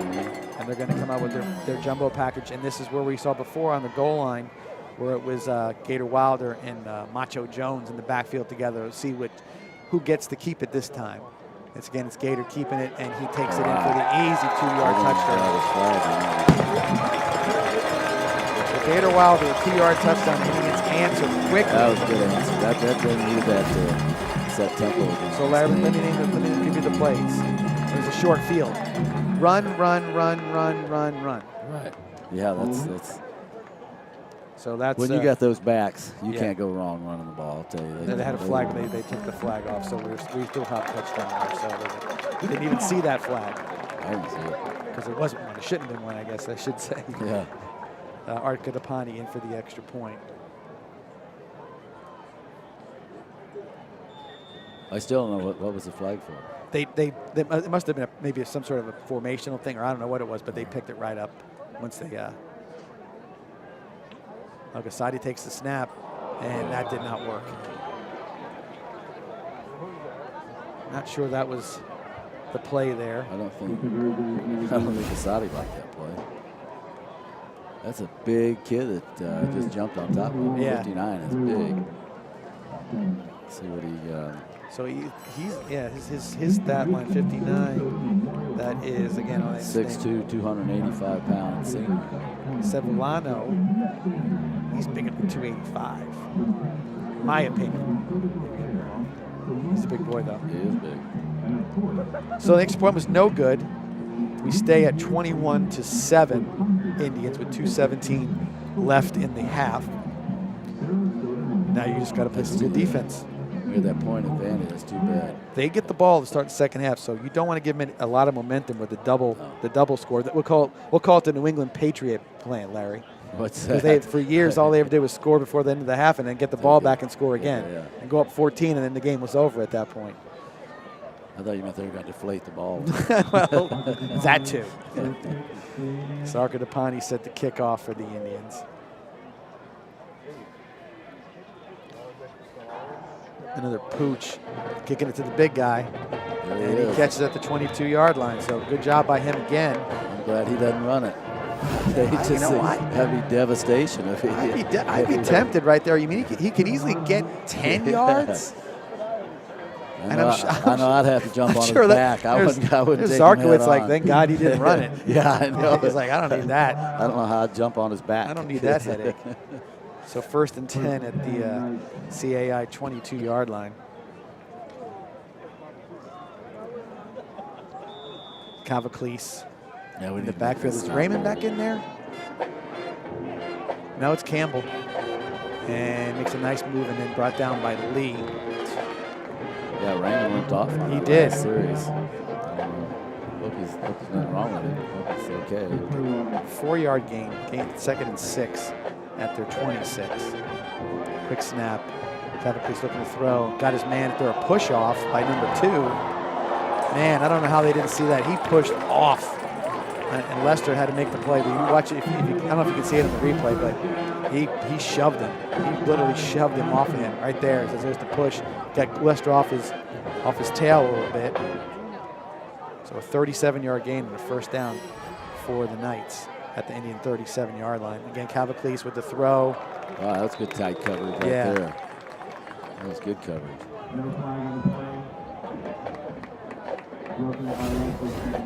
I'll give Lester a pass defense on that one. He was right in there. Kind of looked like that backhand might have been the one that knocked it away. So 2nd and 10. Still plenty of time here in the second quarter. Fake to Campbell, looking for a screen pass. That was holding right there. Wow. Yeah, there's 2 penalties. Our coaching staff is saying that ball was thrown beyond the line of scrimmage. So with a lineman downfield, that's a penalty. Hold on 27 for sure. And so that's a huge penalty. It should be a penalty and a loss of down. They didn't call the 73 downfield. No, and the ball was thrown. He almost caught it. But there's no more timeouts to argue anything over. So John he used that up early on the other one. I mean, that 73 had a good chance catching that pass. Yeah. Campbell takes the handoff on the delay. And this time he's got outside a little bit, and that's Ashari Charles with the tackle. Well, now we got a flag. Let's see what that is. Make up. Let's see what they call. Face mask. That's iffy. Now it's just going to be they'll get the play, and then I want to see the face mask here first. Still don't see it. Still don't see it. Right there. Yeah, there. He touched it. So Charles with the tackle.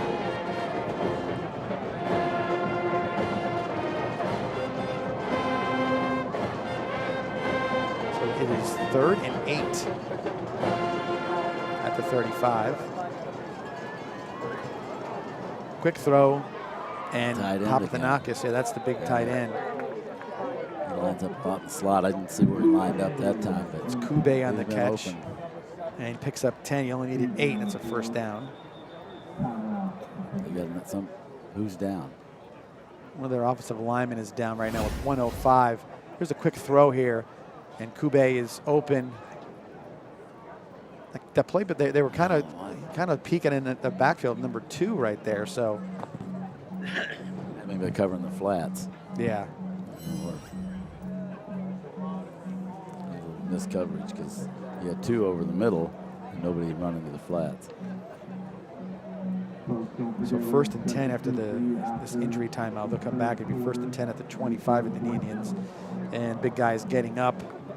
Number 55, I believe that is. That is Herschel Johar.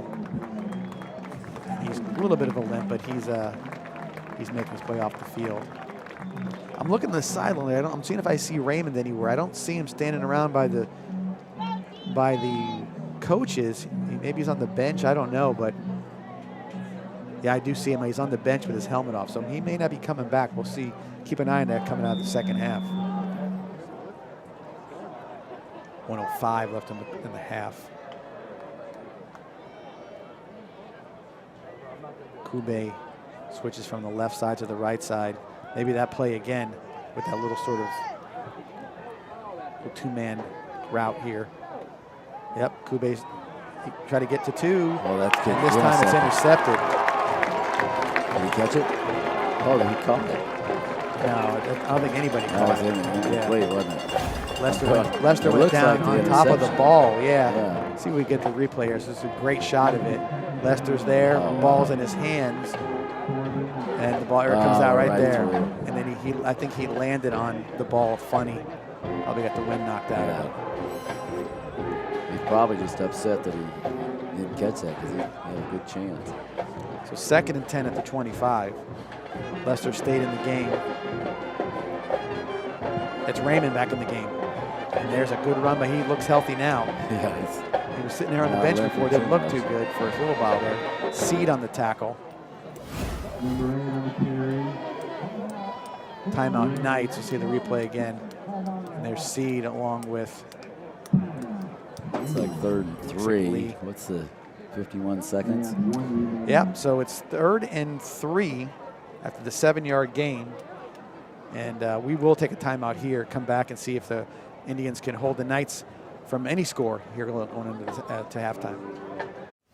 What does Douglas Jeep Chrysler Dodge Ram and Venice High football have in common? The perfect team and the perfect lineup. Douglas Jeep Chrysler Dodge Ram will always go the extra yard, so you can score big with the area's best selection and savings. So if you're looking for a championship vehicle lineup and a dealership that tackles the competition, visit Douglas Jeep Chrysler Dodge Ram in Venice. And if you're looking for a championship football lineup, check out the Venice High football team. Who supports Venice High football? Douglas does.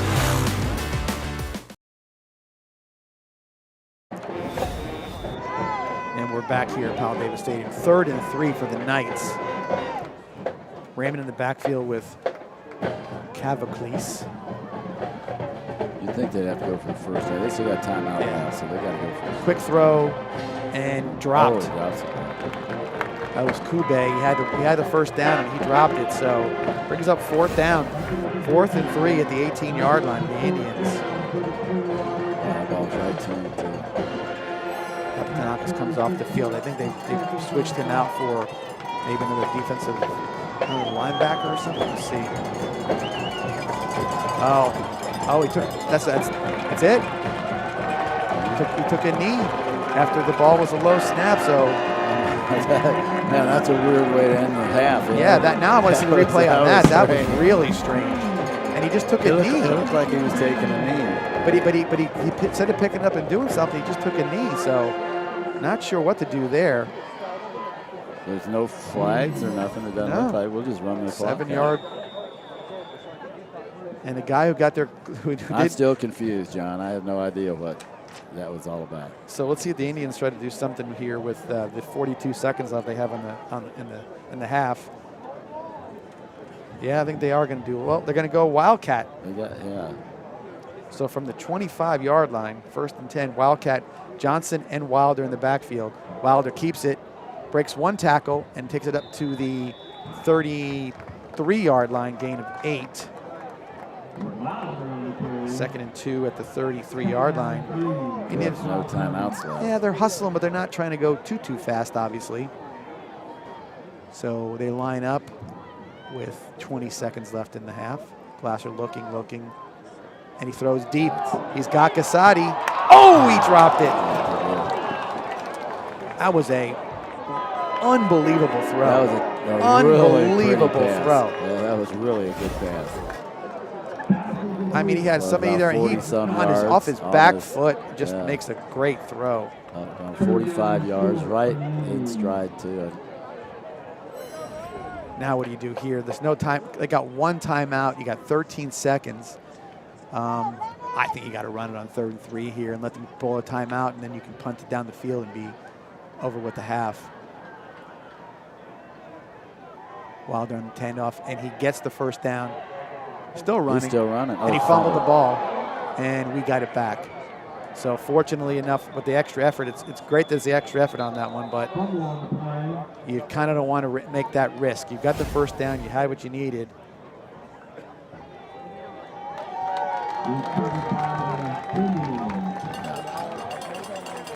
I think that was Anthony Tanica on the fumble recovery. So it gets up to the 44-yard line. 1st and 10 from the 44.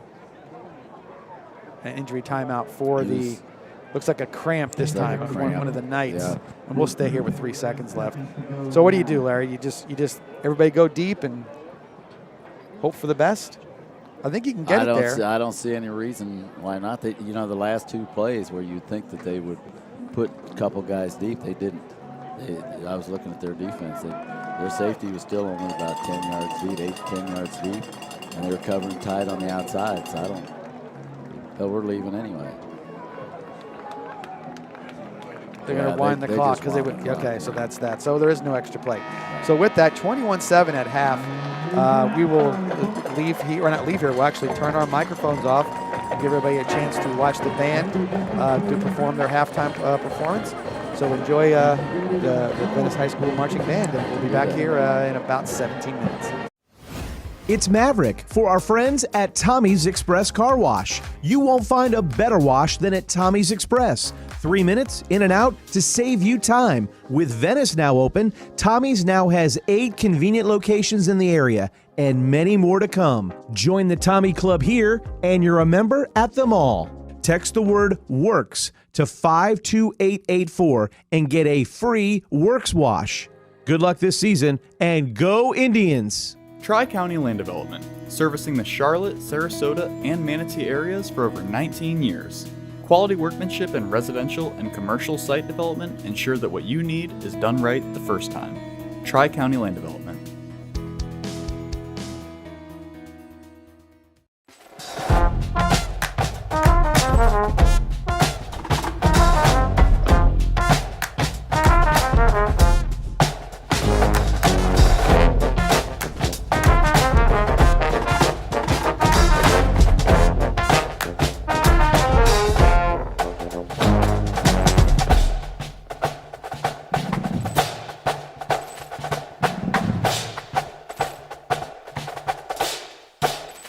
What does Douglas Jeep Chrysler Dodge Ram and Venice High football have in common? The perfect team and the perfect lineup. Douglas Jeep Chrysler Dodge Ram will always go the extra yard, so you can score big with the area's best selection and savings. So if you're looking for a championship vehicle lineup And a dealership that tackles the competition. visit Douglas Jeep Chrysler Dodge Ram in Venice, And if you're looking for a championship football lineup, check out the Venice High football team. who supports Venice High football. Douglas does. Our senior recognition. Starting us off this evening are our 2023 Venice High School students. Please welcome to the field Allison Furby and her family Sarah, mom, Courtney, dad, Riley, her sister, and Robert.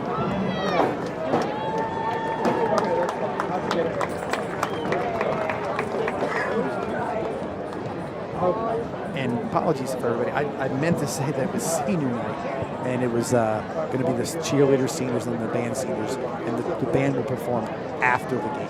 So I want to make sure you guys recognize that, and I didn't think I would lost my mind and the band didn't show up. I just forgot that they were and be back here after the festivities.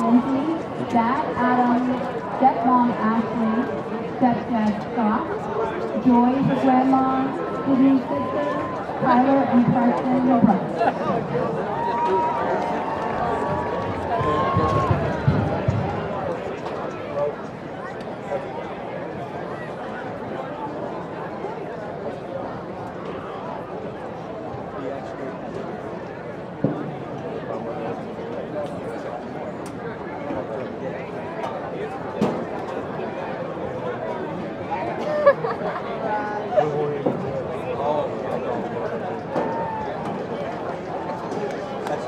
Emily Archer is supported this evening by Michelle Long and Terry Zach.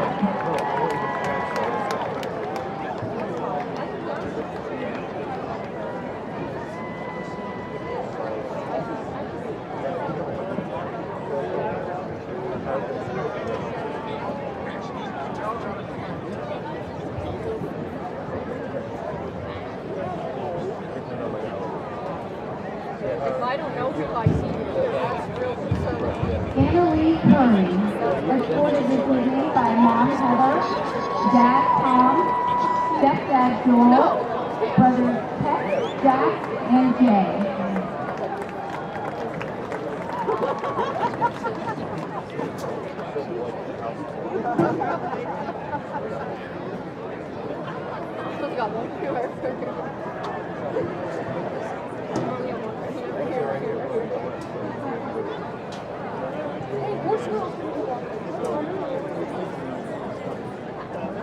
Ruby Peon, escorted this evening by Mom Jennifer, Dad Curry, Stella's sister, Stanley's brother, Elizabeth Grandma, and Paul Grandpa.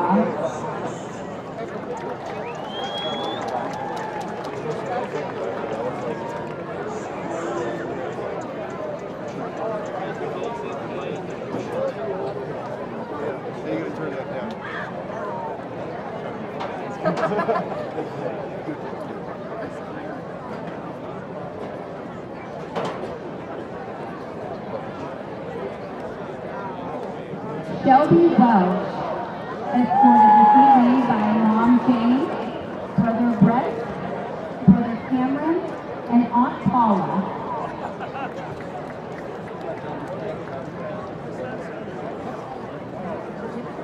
And that concludes our 2023 Venice High School cheerleaders. Let's give them a round of applause.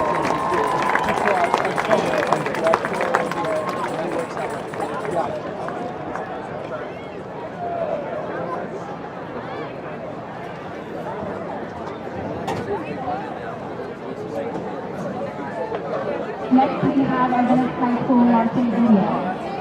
Please welcome to the field Alexis Atkins, escorted by Christy Atkins' mother, Jason Atkins' father, Trevor Atkins' brother, and Hunter Miller, brother, and Sam Diaz, sister-in-law.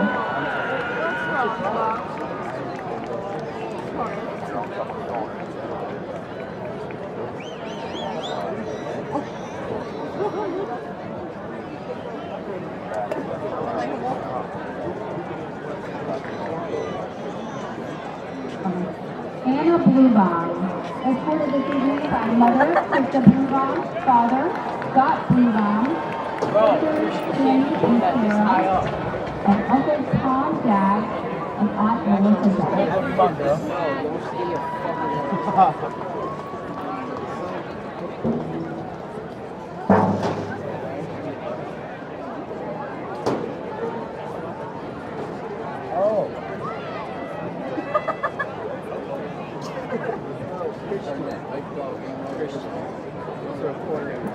Vincenzo Boncoravio, escorted this evening by mother Valerie Boncoravio and father Angelo Boncoravio.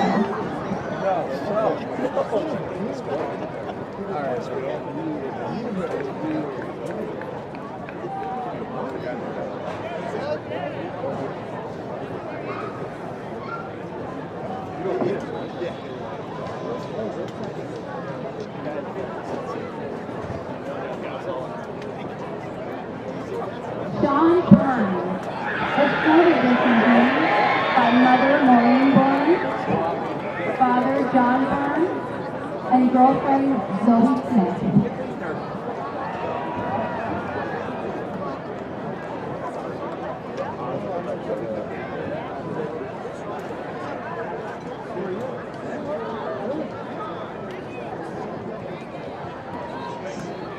Christine Coster, escorted by Mom Linda and Dad Edward.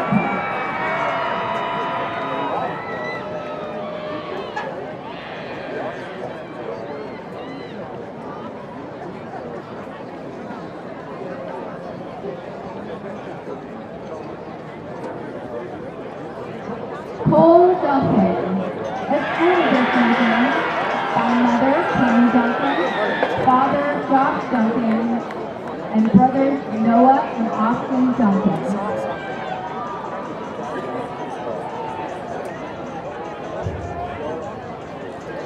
Jeremiah, sing it before me a good song. Peanut butter and jelly. Snoop Dogg's brother-in-law and died of 11 outfield. Liam Hogan, escorted this evening by father Jerry Johnson, mother Heather Johnson, brother Isaiah Johnson, sister Katie Johnson, grandmother Benny Jones, and grandfather Jerry Jones.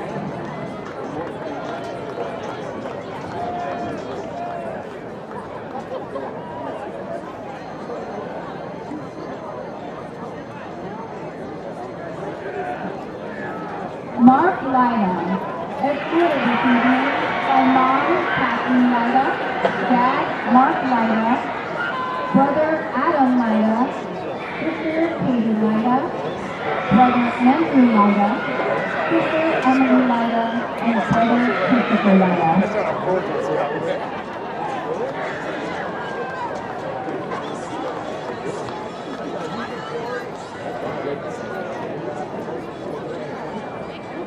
Emilio Montiel Perez, escorted this evening by Celia Inez Perez Galatoro, mother, Nathaniel Montiel Ramos, father, Darlene Montiel Perez, sister, Sophia Montiel Perez, sister.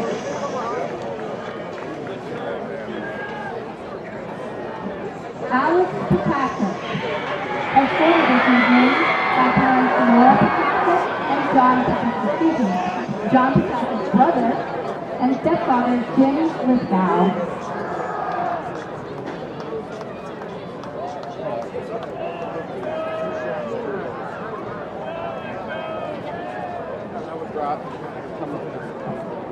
Ian Saunders, escorted this evening by Michelle Saunders, mother, and father Trevor Saunders.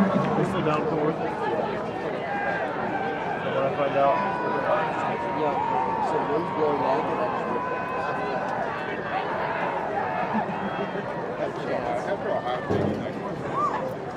Addison Surratt, escorted this evening by mother Michelle Seth, Justin Seth's stepfather, sister Gwen Surratt, Robert Money Grandpa, and friend Jocelyn Luna.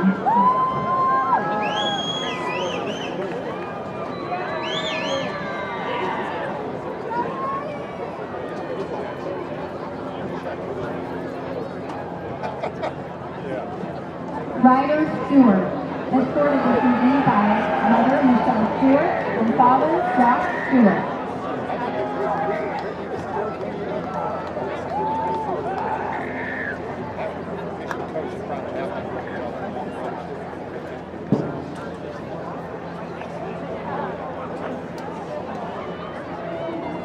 Cameron Walker, escorted this evening by friends Cameron Sinclair Thompson, mom Angela Walker, dad Dwayne Wright, and grandparents Judy and Jim Walker.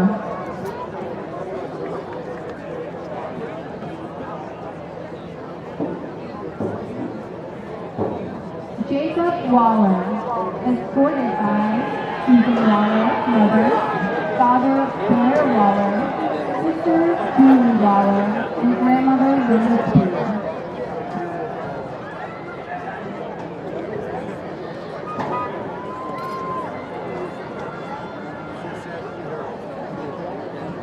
Leah Wolverton, escorted this evening by Heather Wolverton, mom, Scott Wolverton, dad, and Grandma Lenora.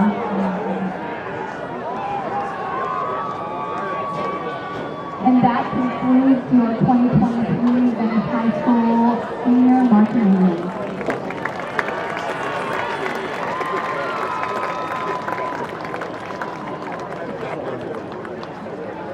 We'll conclude with our senior ROTC members. Please welcome Michael Busso. Michael is escorted this evening by father Michael Busso, mother Denise Busso, and sister Sophia.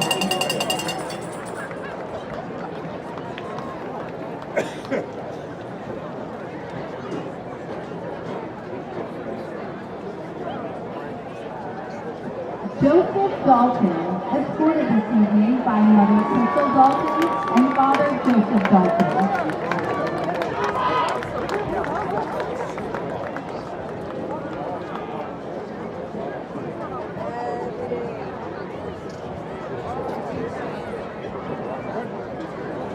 Cameron Holland, escorted by mother Jennifer Holland, father Kevin Holland, grandmother Sarah Holland, brother Caleb Holland, and boyfriend Gavin Savino.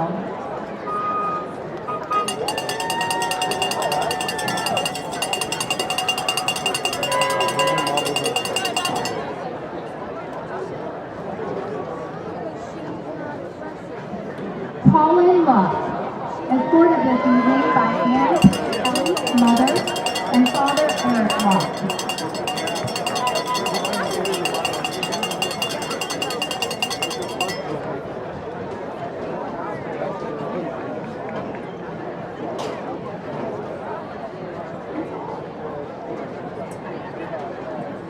Nathaniel Whitehead, escorted this evening by Mom Melissa Whitehead and Dad Andy Whitehead.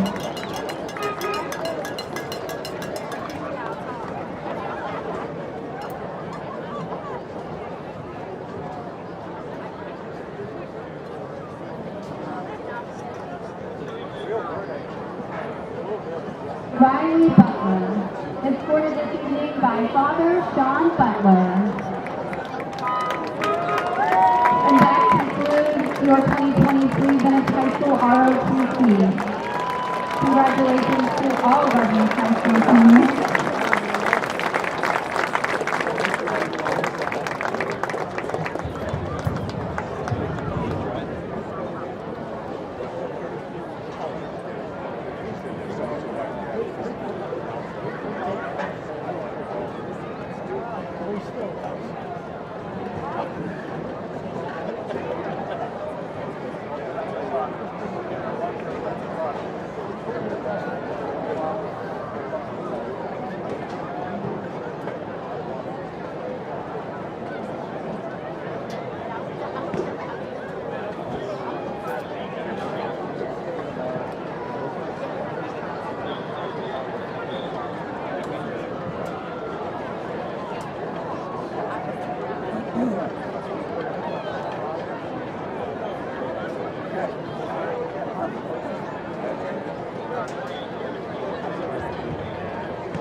Just a friendly reminder, our Venice High School marching unions will do our post-game performance. So please stick around to watch their superior-rated show. Thank you.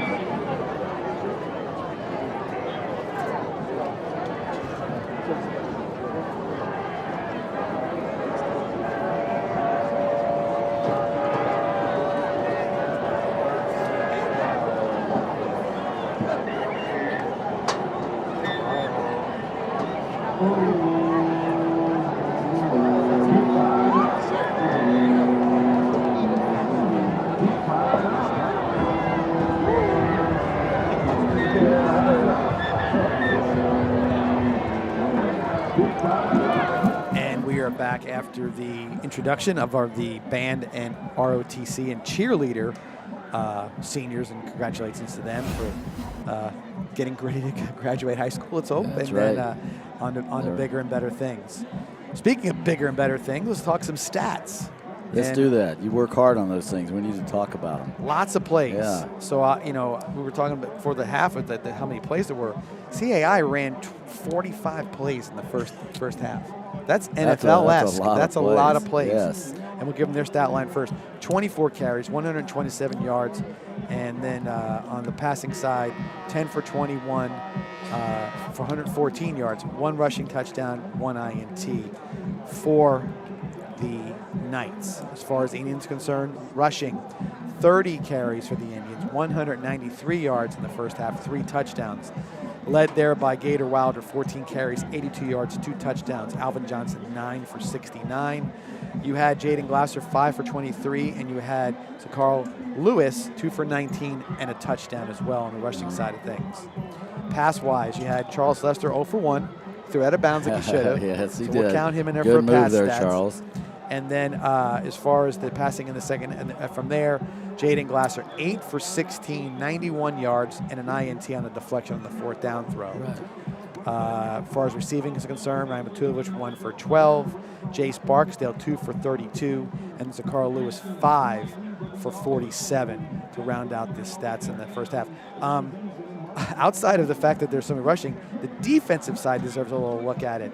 We've got not only 1, 2, 3, 4, 5, 6 players with over 8 total tackles in the first half, and you don't get to see that too much. And you've seen it a lot from the linebacker position, and also in the secondary. Both Charles Lester and Dalen Platt are pretty active in there as far as tackles are concerned. And I thought impressively, you and I both thought, I think that Charles Lester showed his moxie as far as him not being afraid to put his nose in there on the running defense. No, his fundamentals are just outstanding. His fundamentals and his courage on, like you just said, sticking your nose in there and making the plays. He's a phenomenal defensive player. He probably could be a phenomenal offensive player, too. Yeah, he's got the speed to go along with it. He definitely does. By the way, I'm John Massoni, and this is Larry Sandberg. In case you're just tuning in at halftime, we're here tonight at Powell Davis Stadium. Again, the CAI Knights and the Venice Indians. 21-7 is the score after all those stats. The most important stat is the score, of course. And the Knights will get the kickoff in the second half. So pretty important that the Indians didn't let them get a score there late. And, of course, the Indians had it shot late. Griffin Gasati had a ball in his hands that could have led to 6 more points for the Indians. But nonetheless, I would say entertaining football game. Well, I'll tell you, the Knights had it down there a couple times and just couldn't stick it in. They had 2 penalties that really hurt them when they were close. And then, of course, they did get it in the one time. Yeah. But, and then I still haven't figured out what happened on that last play that they had in the half. It just looked like he was going to take a knee.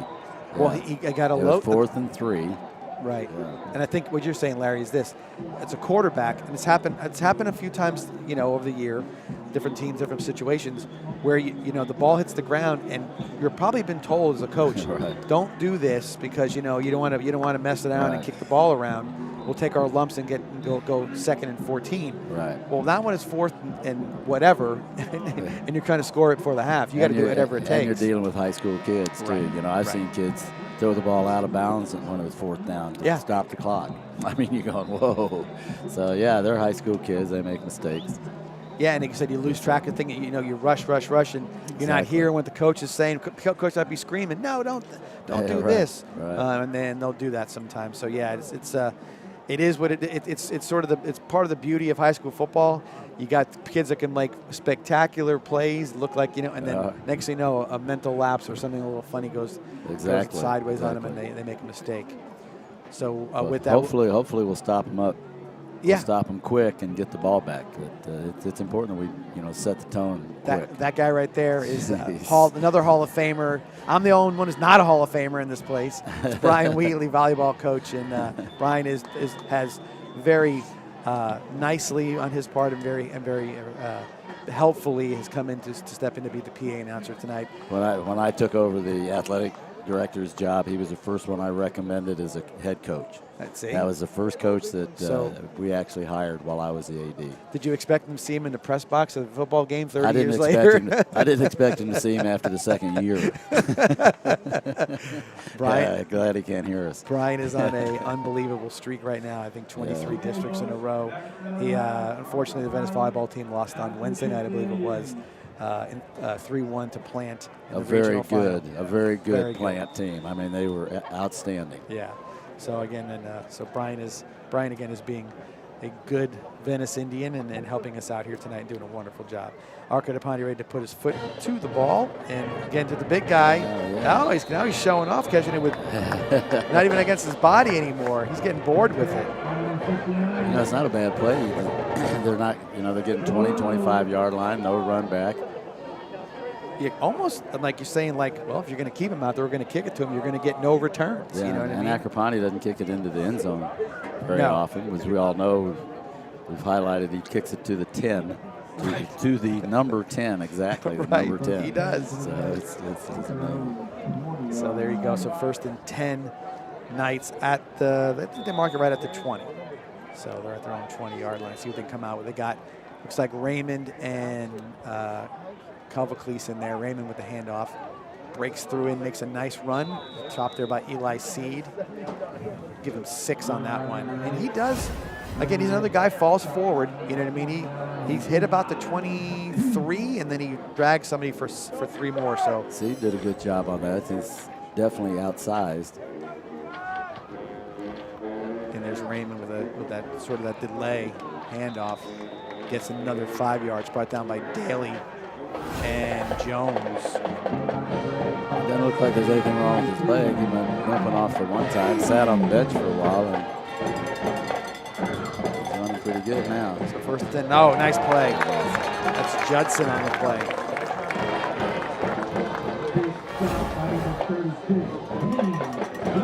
So Judson with the tackle for loss. And they are back at the 29, so loss of 2. 2nd and 12 from the 29. Look to the sideline for the play. I'd stick with Raymond. He's good for 6 yards. That was fake to Raymond, looking to throw, staring down his receiver, overthrow. Oh my goodness! Oh no! You got to give him credit for knocking it down, but that was right. He gets the stats, but that might have. So you watch this. Right to Lester. Carter Dalton knocks it away from Charles Lester's about to have an interception, and he don't know if he did the right thing. I tell you that. Yeah, he's got to knock it down, but the host do that.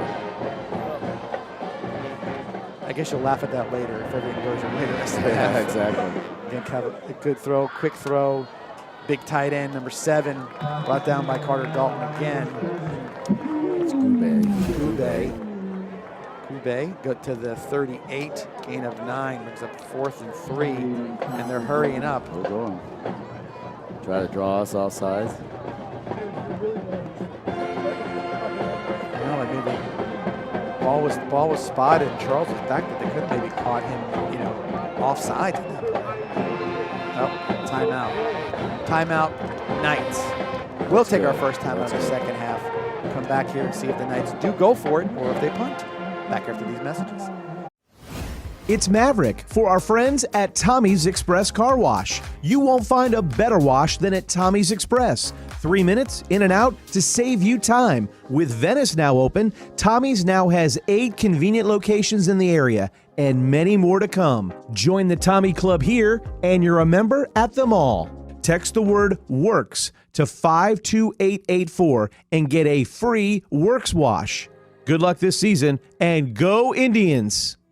Tri-County Land Development, servicing the Charlotte, Sarasota, and Manatee areas for over 19 years.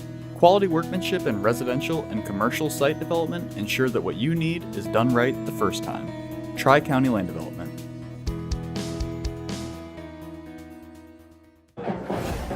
We're back here after the timeout. 4th and 3 for the 4th and 3 from the 38-yard line. A little trouble with the play clocks up here in the press box, so I don't know if we're going to go to the manual route or we're going to keep the one running. We'll see how that all works out, but either way, we'll keep you posted if that thing does go a little haywire on us. Looks like somebody's going to go down and fix it right now. The coach has said Another Swiss Army knife guy.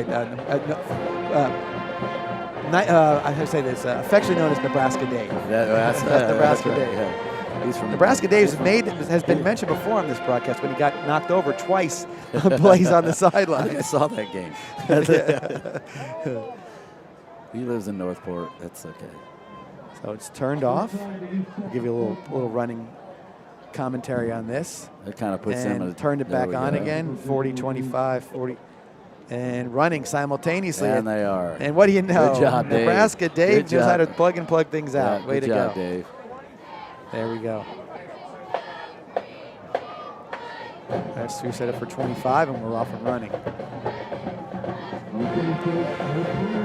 It's a 4th and 3 still. Let's see what they got. They got Raymond in the backfield.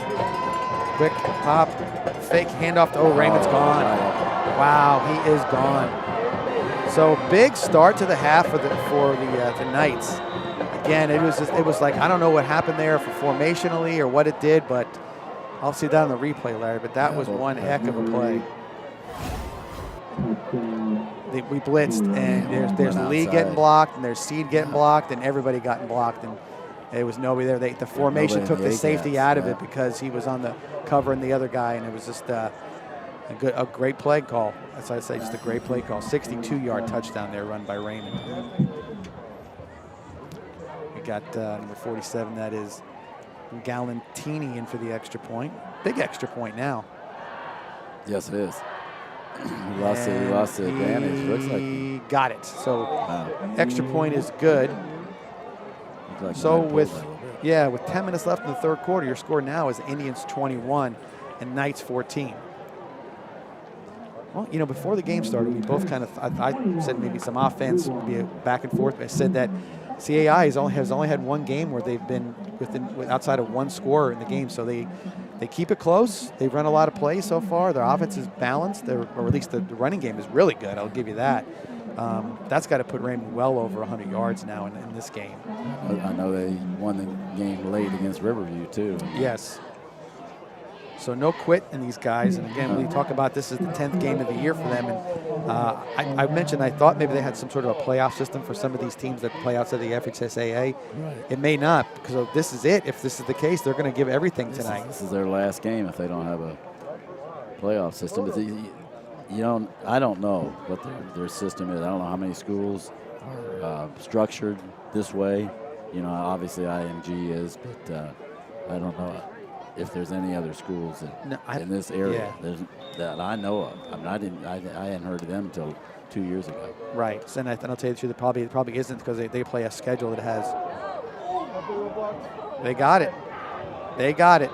The onside kick, and it worked to perfection as he jumped up and got walloped, and they got the ball back. So it's number 6 right here. This is Zarkowitz, I believe, kind of jumping up, and he gets hit right in the shoulder plexus right there. He got the wind knocked out of him. And then their number 6, that is Shene Adukanle, and he recovered the ball there for the. Give him. I guess that technically is a fumble recovery, so we'll give him the fumble recovery on the onside kick. Now what's asking about something about going up in the air, maybe. I don't know what that would be. I don't either. I don't know if you're allowed to send a headhunter down and hit. But I think it's just getting clarification. Yeah, I think it's just. I think the play was clean, to be honest with you. So possession back to the Knights, and with momentum and great field position at the Indian 46-yard line. 1st and 10. Raymond's. I think they got Campbell in the game. Maybe Raymond's getting a little breather after the run. Again, it's Campbell, and again another one right up the middle. And that's the other running back. And this time Fleming is there to make the tackle. That was a little bit more of a delay, but it was the same. They hit the same hole. And looked like, again, there's Charles trying to make a play, and just man on man with the trap block. So 1st and 10 now at the 16-yard line. And that time nowhere. It looks like they may have seen something in the first half and corrected it in the second. So a bunch of tackles there. Got everybody in the middle. I'll give them all something on that one.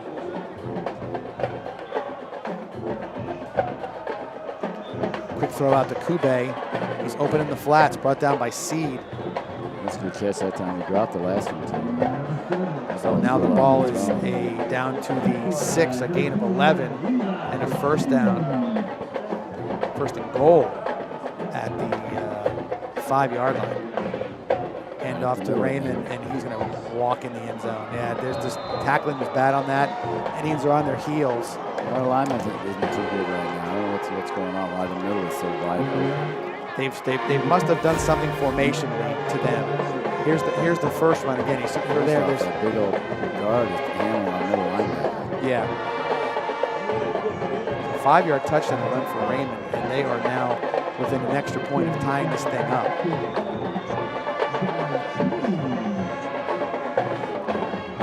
Tell you what, they're blocking well. They are blocking well. Give them a credit for that. And the extra point is good. So CAI within 3 minutes, less than 3 minutes in the quarter, have put 14 points on the board and tied this game up 21-21. Indians need to come out and do something, at least get the ball back here and see if they can do something as well. They didn't have a problem in the first half moving the ball back up and down the field. They got to cash some things in pretty quickly to get this momentum back on their side. And again, they got to watch out for onside too. And again, they worked pretty well that time. It was a nice kick. He got that high bounce, is what you're always kind of looking for, is that high bounce. And it would be nice if they try it again, because it would give us good field position if we can get it. It's hard to. The percentages of an onside are very low, except when they do it that way. It looks like we got our hands team up front anyway. We don't normally have Johnson on the front line. No, they're all up there just to be on the safe side. Yeah. Or Jones. A little bit of a, looking at the formation now. You almost want to see if you could pooch it right over that second line there by the 30. See what you come up with. There's the onside again, and they got it again. Oh, they haven't got it yet. Yep, they're going to. Still. They got it. I'm telling you, they're on the bottom.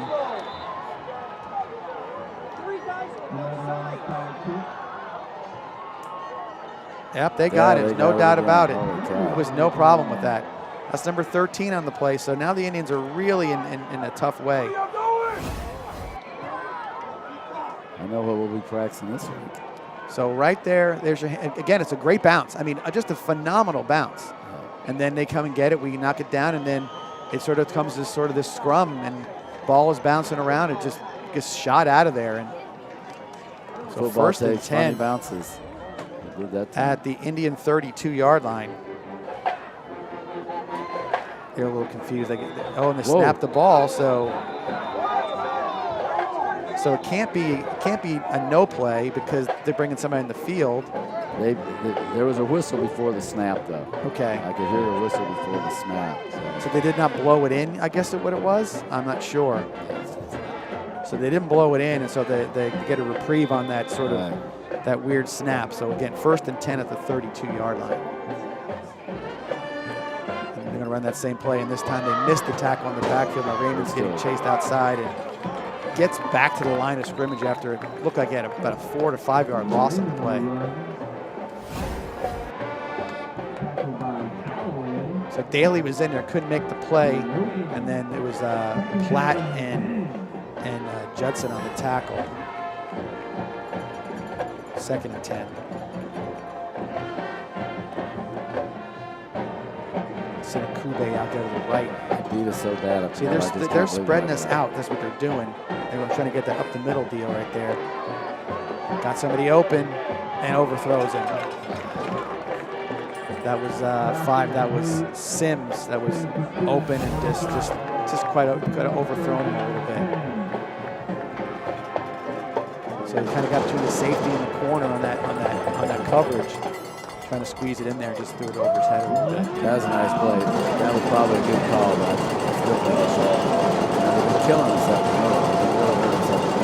There it is again. He's going to do it again. This time better. Charles and C. Now you got to watch for 7. Flats. He's limping again.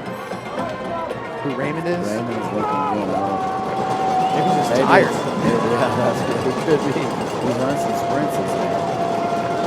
4th and 6 at the 28-yard line.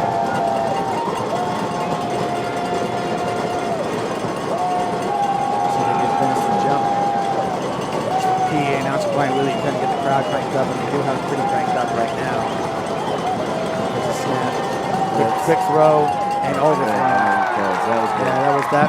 He saw it covered. He saw Green coming his way, and no way was he going to get hit. He just let it go. So we're finally going to get the ball now after 2 touchdowns. Yeah, there's no onside kick, Rick. We can't do that, right? That's not going to happen again. After 2 touchdowns and 5 minutes gone. You see the replay of that one more time, Francis, that last play if you can. So you got the pressure. Yeah, it's Galloway in there with the pressure, so good job by him to very good coverage rush that too. Yeah. So, and he was throwing to 7 again. So 1st and 10 at the 28-yard line for the Indians. Glasser with Johnson, hands off to Johnson. Johnson pops it outside and is taken down for a loss. Run down by Glod on that one, and number 11, that would be James as well. So loss of 1 brings up 2nd and 11.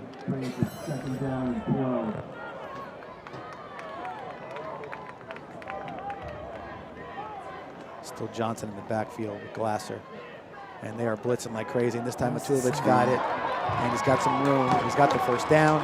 And he takes it down to the 47-yard line. 20-yard gain by Ryan Matulovic from the pass from David Glasser. They have been giving us that hook all night. They give us a lot of cushion on that.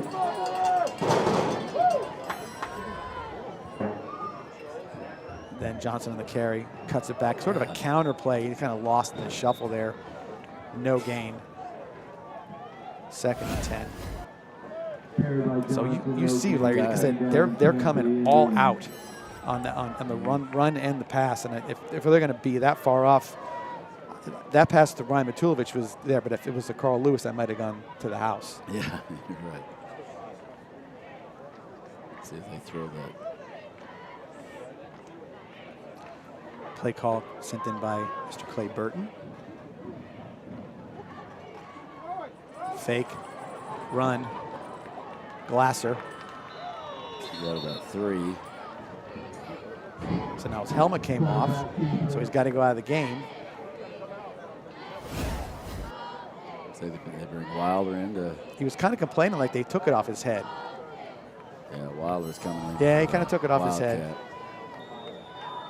So gain of 3 makes it 3rd and 7 at the 50-yard line.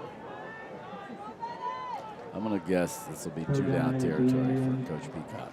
Yeah, no, he's in that likes mode this, right and now. I think we'll get a couple yards here, if not more, because we got 2 good running backs in. Wilder kept We got it, about didn't get 1. much. We got about 1. And it's going to start to get chippy here. I can tell you, CAI's got their, they're getting their mojo on a little bit, and they're getting a little chippy. So gain of 1 makes it 4th and 6 Indians at the CAI 49-yard line. Glasser's back in the game. Glasser's back in. You got Lewis, Barksdale, and Matulovic all to this side.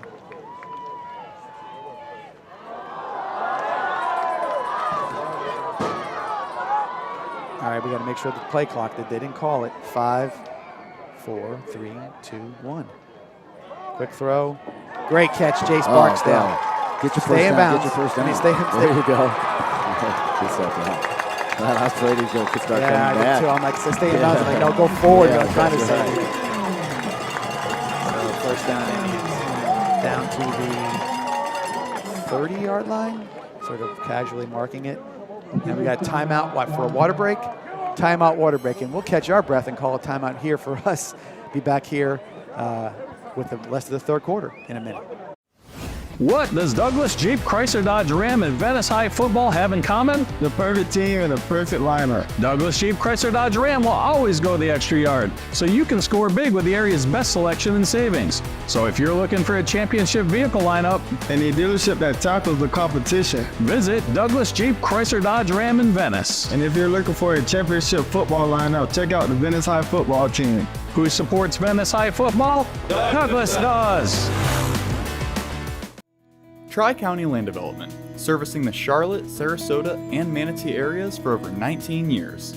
Quality workmanship in residential and commercial site development ensure that what you need is done right the first time. Tri-County Land Development. So 1st and 10 Indians at the 30-yard line. Alvin Johnson in the back there with Jaden Glasser. Hand off to Alvin. Alvin gets a little crease and gets it up to the 25-yard line. Brought down by James. Gain of 5. That's Yeah, a it's good 5 start yards. on 5. Take that. That allows us to do a lot of things on 2nd down. Again, they're going to be ripping the ball out. They're going to be punching at it. They're going to try everything they can do. They're all blitzing. You can see them all coming. They're all coming now. And you've got to figure there's no safety. If you can, I look at Ryan Matulovic. If he can run a little post, I think it'll be wide open. But we'll see. See if they fall out of They it. did a little bit. Oh, he threw it right to him. Right to him. Holy cow. And they did back off on that one, and that's what they. Yeah. Did the ball come out? See, that was just sort of silliness at that point. I don't know if the ball was. So we had it was James, Kiari James, and that they looked like they all backed up. They were going to blitz, and then they James gets it, and then it's see how the penalty comes from right here. That's it right there. You see, just jumped on the pile. So basically that's the 3rd turnover of the half for the Indians. If you count the. Well, I don't understand did they march it off? Yeah, there we doing go. it right now. So, Yeah, so that's going to go down inside so it's going to be a penalty on the Indians. First one of the half, but it goes down to the 13 or 14-yard line. So that's a 13-yard penalty. So 1st and 10 at the Indian 13-yard line, 14-yard line. Handoff to Campbell, and he is down inside the 2-yard line, make it the 1-yard line after that run. That's Lee flipping off, and they're going fast, the AI, and Campbell up the middle, and he gets in the end zone, touchdown. So the 13-yard run gives them the first down, and then the 1-yard run gives them the touchdown. And they take the lead, the Venice Indians. Now it's 27-21 with the extra point coming up. Well, this hasn't been our best quarter of football. No, and I just, we gotta get back to it. We saw what Glasser saw, but they just went back, and he didn't see the linebacker dropping on that play because it was open if they run the defense they started, they were going to run. Yes, yeah, I agree. Moved the ball good. We just got to get it back. We haven't had it very much. Yeah. We had the one drive. Yeah. They've had it 3. Scored on all of them. Galantini's extra point is good. So they take the lead. Now it is now 28-21, 21 unanswered points for the Knights here in the third quarter. And Venice has got a little adversity right now, and see what they can do here. They definitely move the ball okay. It's just going to be a matter now of possession and trying to cash it in. And I know that the way they're playing their defense right now, they're going to be up in our backfield. They're going to try to make every play behind the line of scrimmage, and they're going to start ripping at that ball because they're sort of got that sort of blood in the water mentality here. First and foremost, we need to find somebody who can catch the ball on the onside kick here. Yeah, I forgot about that. Here we go again. If we can get it, we got great field position if they plan on doing the onside kick. So the guy doing the onside kick is number 22. It's Jack Perry. He's a sophomore, and he's got this kick down where where that second bounce is a big bounce. Let's see if he can do it again. We were short a man on the special teams. We only got one guy deep too. That looks like we're definitely looking for it. I don't know if I would. Okay, I don't know what's going on. Don't know either. Referee sort of looks like he lost his way.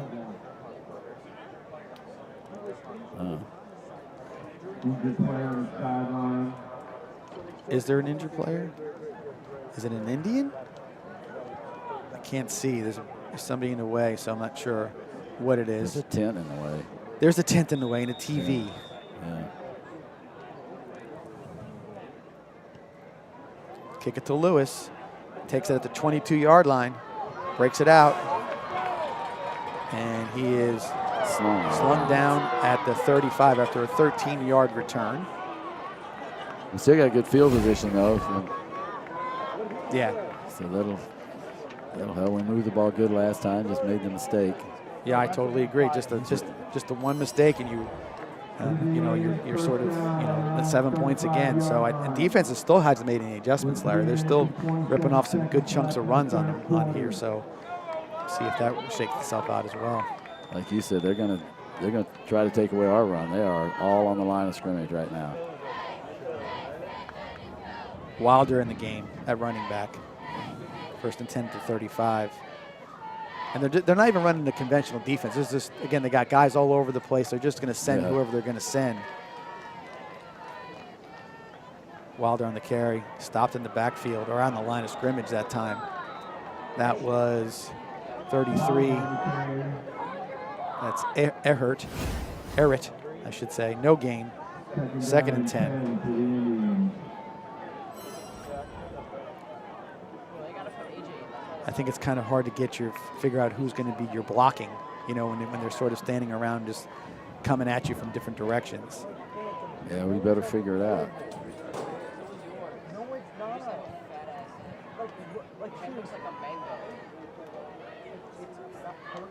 Glasser takes the snap, looking. Quick throw and catch nice by play. Lewis. Stays on his feet. Out of bounds at the 49-yard line. Both guys made a nice play. 16-yard gain, first down Indians.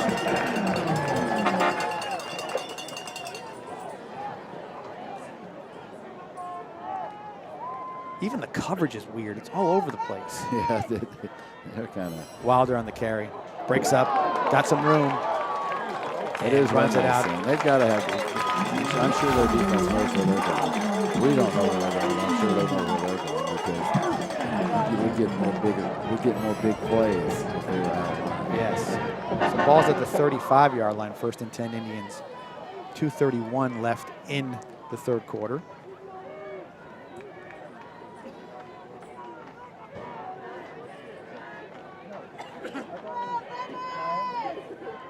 Glasser hands off to Gator Wilder, following his blocker again, and he is gone. He's a tough one to Larry. I'm telling you. Yeah, I thought he stopped back here. I stopped watching. I was looking at his block. And next thing I know, he's in the end zone. He doesn't give up on the play either. You watch right here. He kind of gets a little contact early, spins him a little bit. I was looking at 61's block. And then right there, boom, he's just out of that shot. Yeah. So we're back to the sort of two-point conversion-y looking thing here. And then they're not going to even mess with it this time. Akradapani in for the extra point. That's probably a good move. Tie it up. Yeah, you don't. So nobody has an do that advantage. at that point. Yeah. Wonder if we'll try an onside kick. Oh, he wasn't ready for it. No, don't do that. Oh, don't do that. Pick it up. It's not a dead ball, is it? Okay. Oh, I guess they called it. Oh gosh, he snapped it. And he wasn't even watching. He wasn't ready. I got to think that's probably on the snapper on that one. He just assumed he was ready, and that's it. So yeah, it's hard to say. So 28-27. Probably is. Yeah, so it's 28-27. I think they're going to be two-point conversion heavy here from now on. Yeah, just wonder if we're going to kick. Do we? No, we're notorious for onside kicks, but they've got some big boys. They got Kube up there. He's obviously got some hands. Listen, I like kicking at the 59.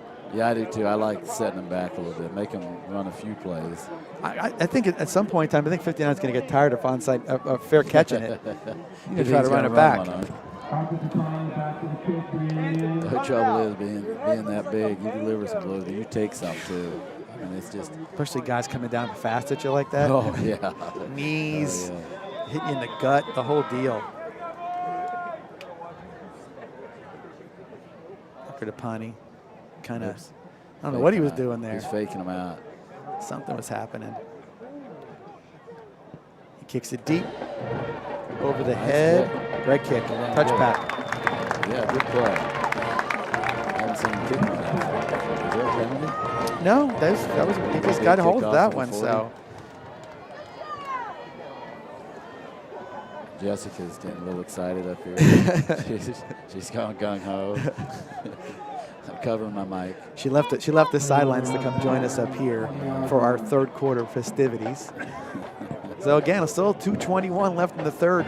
That was the fourth touchdown of the quarter. And we are at 28-27 CAI with the lead. Still got 2 minutes to go. End of this time, it's Raymond, and they got him this time in Ashari Charles with a nice play. That's a good play. Just grab something and hang on for somebody else to. So Raymond right there, and he's dragged back for a 5-yard loss. So second and 15 at their 15. Cavaclis there with Raymond. Raymond on the draw, that's the play that's been working. And that time Lee did a decent job on that one. I didn't see where he come from. He was coming underneath the block. Yeah, had to come underneath the block. He's pretty much playing a conventional inside linebacker at that play. So third and 9. 7 right up into the hole. Nice leg up in the hole. You can see the block himself.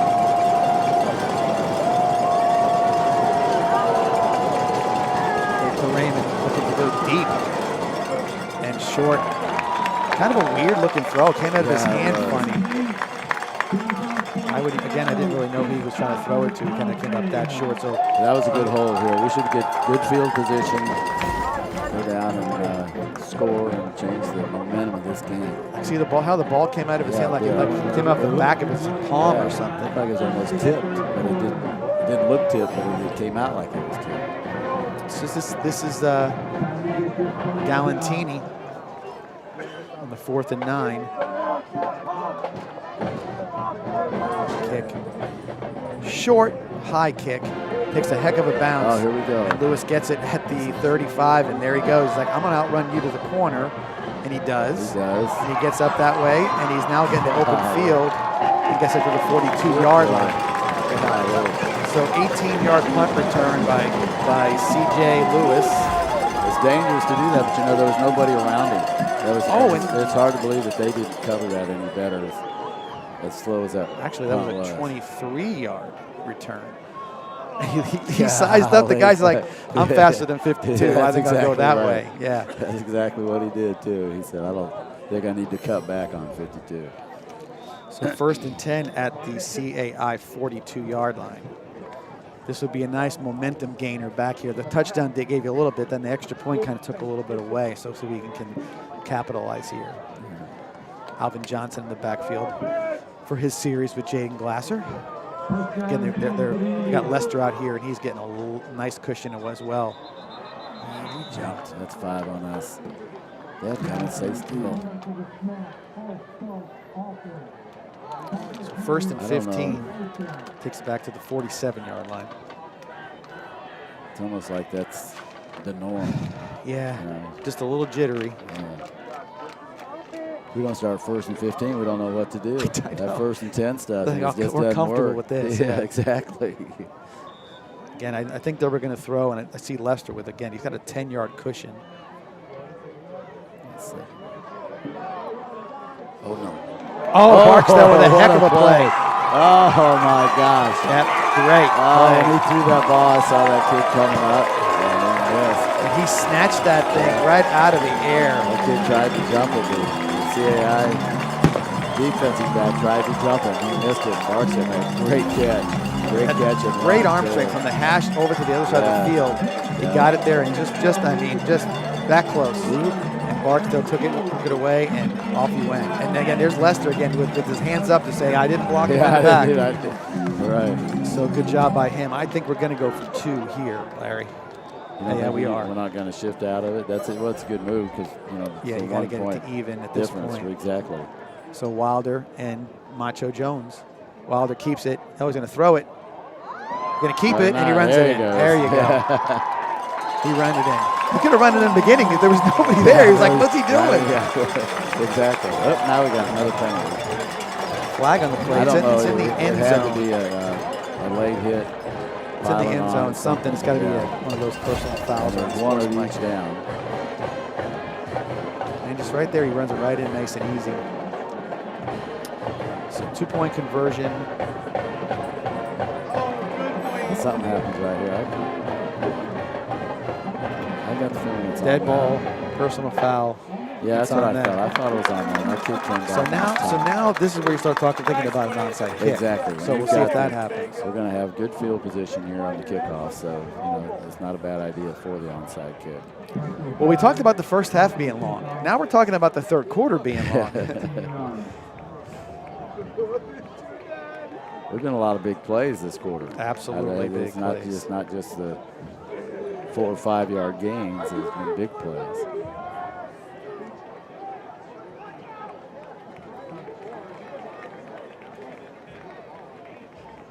So we're going to mark off the penalty.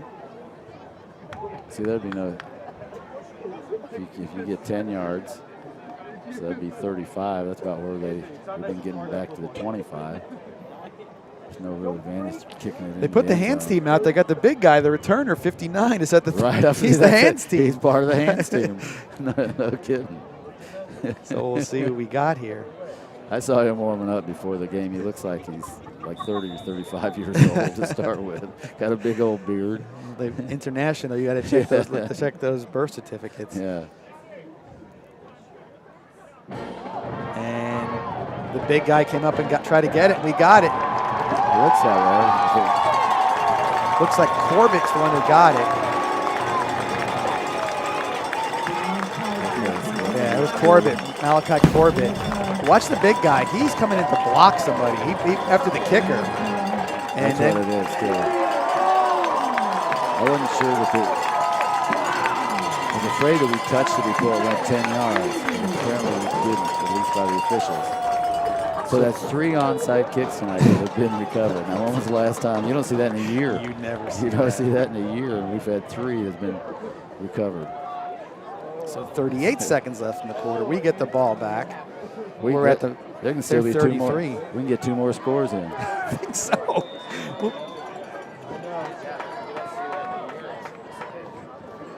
Even our coaching staff is commenting to us about how many onside kicks have just been successful. We're going jumbo here, and handoff is to Alvin Johnson, and he is stopped in the backfield. Good play. Guy kind of came in low. It looks like it was 26. That is Cresser. C.J. Cresser came in and sort of diffused that play for a no gain. I don't know what the stats will show, but it seems like we go better off the left side than we do on the right. I don't know. It's Quick throw. And they give us, complete to Lewis. So he gets down to the 27-yard line, gain of 6. So it's 3rd and 4. And that's it in the 3rd quarter. With your score, Venice Indians 35, CAI Knights 28. We'll take a break, come back for what should be a very exciting 4th quarter. It should be. See you back here in a minute. It's Maverick for our friends at Tommy's Express Car Wash. You won't find a better wash than at Tommy's Express. 3 minutes in and out to save you time. With Venice now open, Tommy's now has 8 convenient locations in the area and many more to come. Join the Tommy Club here and you're a member at them all. Text the word WORKS to 52884 and get a free Works wash. Good luck this season and go Indians! Tri-County Land Development, servicing the Charlotte, Sarasota, and Manatee areas for over 19 years. Quality workmanship in residential and commercial site development ensure that what you need is done right the first time. Tri-County Land Development.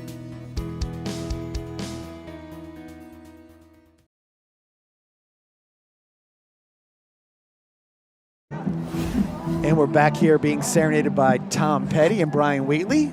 Tom's a lot better I won't back singer. down. Being a Gator fan, I'm familiar with this song. We sing it after every 3rd quarter of our home games at Florida Field. So I get to sing it not only tonight, but again tomorrow afternoon. That's right. So hopefully it brings up some energy and some good luck. So Indians take the ball right now. First, it's 3rd and 4 Indians at their own 27-yard line. Or I'm sorry, on the CAI 27-yard line. Handoff inside, and that is Alvin Johnson. Left, he's not going go anywhere. Good job by the defense that time. See if he got anything. Now they're going to give him 0 on that play. So 4th and 4. I think it's the old jump off sides play here for the Indians. Myself, we'll see. Yeah, that'd be a good play. That would be if we don't convenient. jump. Yeah, we can't put our hands down fast. We know that. Yeah.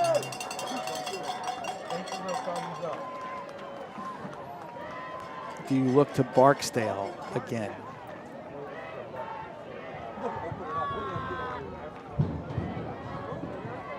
Oh. You do, and he's gone. So there you go. Good play. That's the tight end, I believe. That's Jackson Scott. He seems like he's walking it off. That's good and quick. He was covered too. That was a risky throw coming. It was right there. One thing about Barksdale and Gasati, they are not afraid to go across the middle. They're brave. They get in there. They'll take their lumps, and the results is that a nice 27-yard touchdown completion. Arkadepondian for the extra point. Let's coordinate the snap and the hold. Get this extra point. We need this.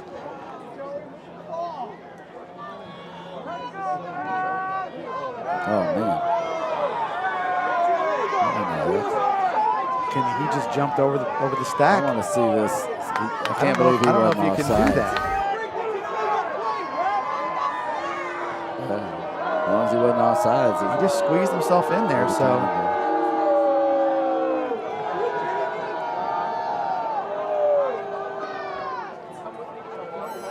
we're kind of, I don't know what there's any discussion over. Just he made a play. I thought he jumped over him, jumped in between him, and he timed it up, and nobody got there, and he just dead ball right there. So blocked extra point.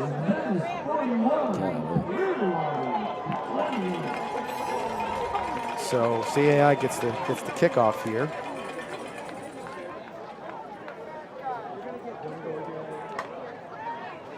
Okay, what are we going for here? Is this going to be a normal kickoff? I think we're going to try a normal kickoff. Or do we go back? 59 is way up.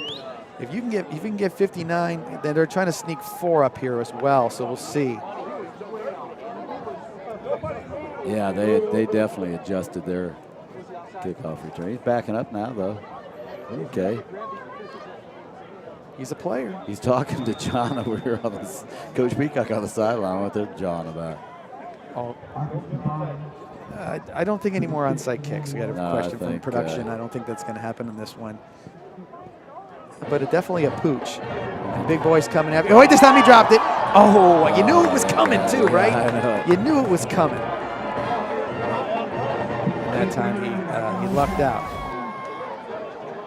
Made him run for it. 12's like, go ahead and catch it, buddy. He's right there. He is too. 12, you got the gloves on and everything, 12. He's going for the CAI record for fair catches on the kickoff. I think he's got it already. So 1st and 10 at the 30. Now let's make a big stop here. This is huge. There's that delay to Raymond. And this time they're in the backfield. The adjustment has been made. Yeah. That's Galloway leading the tackle on that way.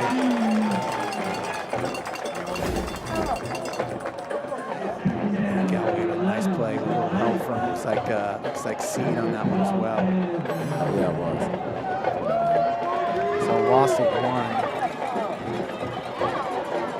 Again, there's the play again, and nothing there again.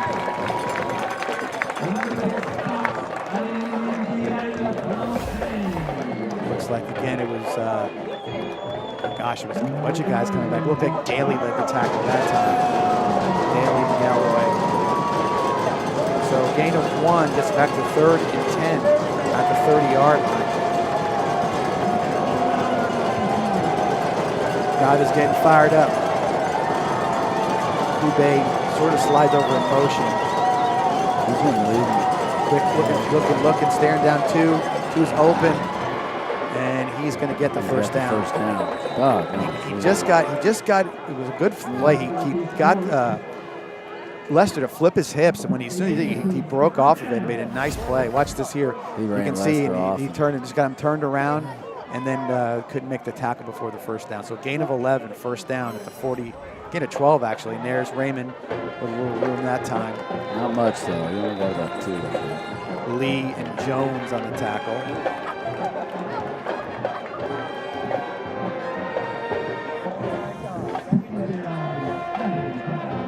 They run fast. They run their plays fast. Calls at the 45, gain of 3, 2nd and 7 at the 45.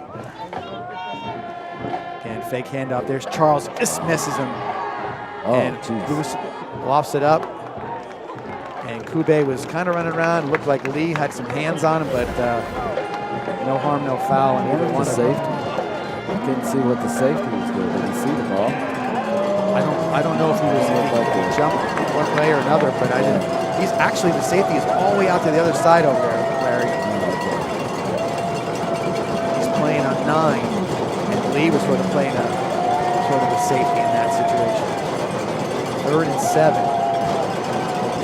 Raymond get a full rush there. Oh, that time they're going to call him. Yeah, I don't know. Look, it was the right or the left hand. It looked like it kind of came over the top on him. It's definitely pass interference. So 15 yards.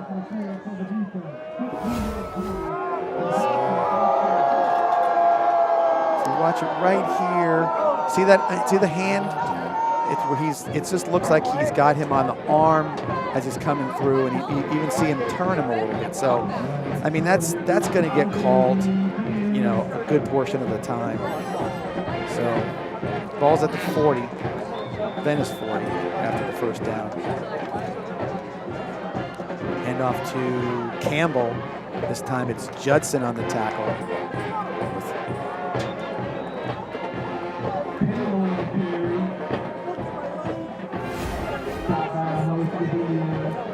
So give him 5. Very generous spot. Gave him 5 and a fall down. 2nd and 5 from the 35.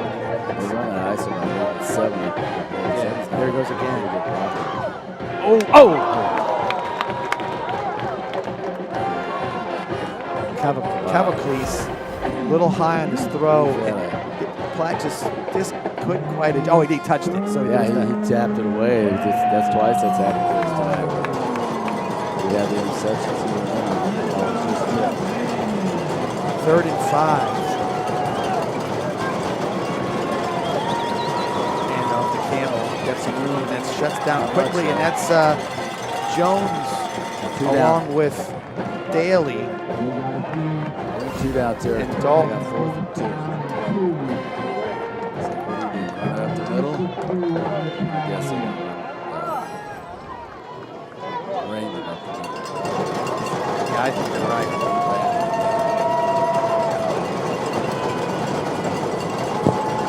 So they just adjusted the defense, and they kind of a little delay. It was a little trick play too. Yeah. Direct snap to Raymond. Good run by Raymond, got down by Seed and Jones.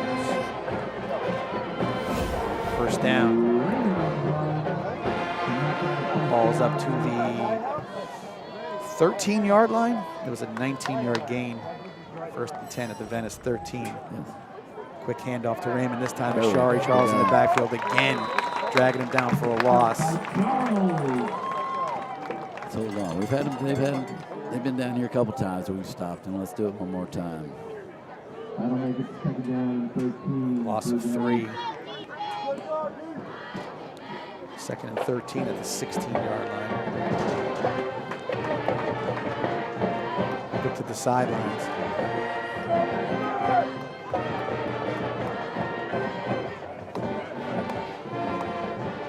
Campbell. Jones are there, breaks through it, and he's going to score. Wow, he had him right there, and just you know, I don't want to say it was lazy, but just sort of like just kind of got into his body and let him push off of him. So 13-yard run, right there you have him, and he just gets away from you. He didn't have him solid, had him on the side a little bit, but again, where was the linebacker to clean it up a little bit? Could have helped him out, but touchdown, CAI, and now they're going to go for the extra point.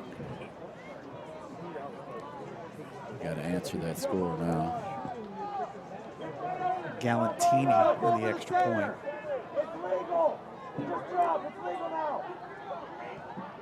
Extra point is good.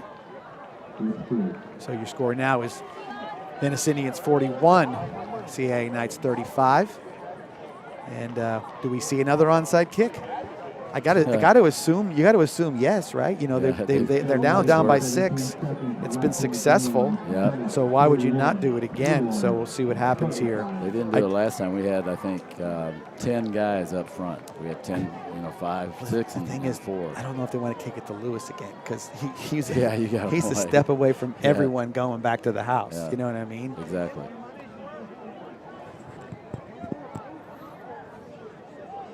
So we've got everybody up like we're doing so we got 4 and 5, 4 and. Yeah, we've got the hands teams now it's guys. 5 and 5 the way they're lined up. You know, it's funny how unsuccessful the onside kick is in pros and college and everything else. Yeah. But you would think just the idea that you're making the ball bounce around, that it would be more likely. You still don't see it enough, but you know, the success rate is so poor. Yeah. It's just surprising to me that there's not more usage of it, because it's going to work at some point in time. Again, it's the same thing, and it's the same player making the same move against it. I think we got it this time, though. They're not really enthusiastic. It's hard to tell. Everybody's on the bottom of the pile. I don't know what the referees are kind of doing here. He sort of waved it off, and he sort trying of to watch both.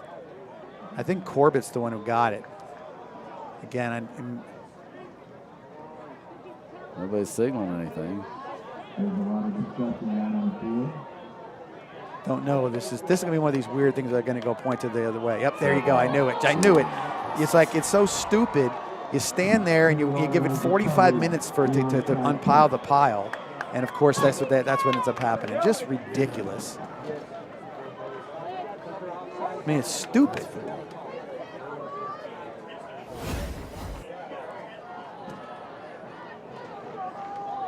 So you got the ball's right there, and there's Corbett. The ball should be in his hands right there. Okay, and then you just kind of mess around with it. So 1st and 10 at the Indian 46-yard line.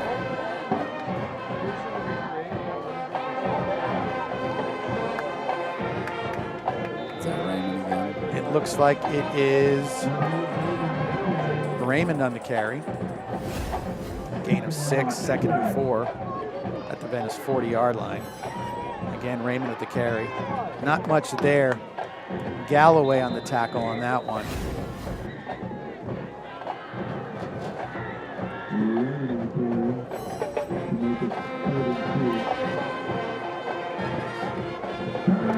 Third and 2. Great spot.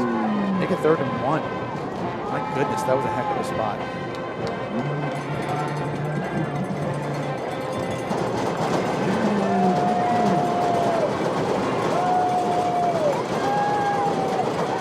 Come on. Incomplete. I thought Dalton might be able to jump that if it was a good pass. So they're playing with a little house money. They're thinking they can get the 4th down pretty easy here. I thought they could get let somebody out there and get a long play out of it. Raymond's back in the game. You got to figure it's 100% him on this play. Looks like Charles' team.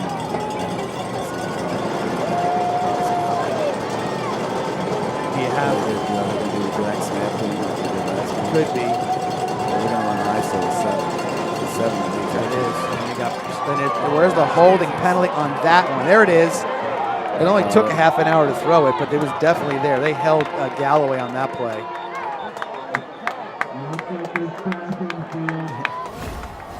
So we got, it looked right here. Watch Galloway. He's got him. Oh, he's got him up underneath his pants. And he's just turning him and turning him. He's reaching out. I mean, it's just right there. You can't miss it.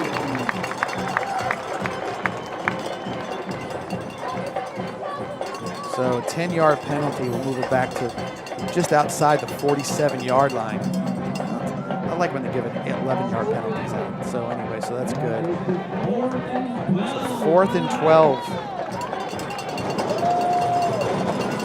for the Knights. Watch for the pooch kick. They kicked it out of this formation earlier in the same situation and left the Indians in a really bad field position.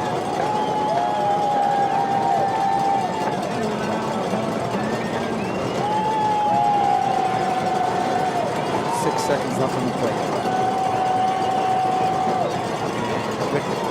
And he goes right down. Goes down again. He's not about to get hit. Not a chance is he going to get hit. 2 4th down plays, too. Watch how quick he goes. He goes down. He's like, forget it, I'm out. I guess that's self-preservation over something there. I don't know. It was really strange. So Chris Lee with the sack. And we got a timeout for the water break at 6:05 left in the game. Indians up 41-35. We will take a water break ourselves. Be right back. It's Maverick for our friends at Tommy's Express Car Wash. You won't find a better wash than at Tommy's Express. 3 minutes in and out to save you time. With Venice now open, Tommy's now has 8 convenient locations in the area and many more to come. Join the Tommy Club here and you're a member at them all. Text the word WORKS to 52884 and get a free Works wash. Good luck this season and go Indians! Tri-County Land Development, servicing the Charlotte, Sarasota, and Manatee areas for over 19 years. Quality workmanship in residential and commercial site development ensure that what you need is done right the first time. Quicker back and That's a quick hand up little to counter. Wilder. Yeah. And he takes it up to the 41-yard line. Brought Gets down 4. by a gang of Knights. What is it? What is a bunch of Knights together? Like, isn't it, what's in the olden days when the Knights would gather around the round table? Let's call it Crusade. That could be. 4-yard gain by Wilder. Gets to the 41-yard line. 2nd and 6 Indians. Taking their time calling this play. Be nice to run a little clock and score. That would be. It's not often you see clock being run down by the Venice Indians in the game, but 5:25 left in the half, and 5 seconds left on the play clock. Hand off to Wilder, bounces it, nice run, cut. I mean, just it's like watching. I can't describe it. You just see a head going around, you know. And there it is, a first down. And they just a perfect cut too. Comes right inside. 8-yard gain, and first down to the 33-yard line.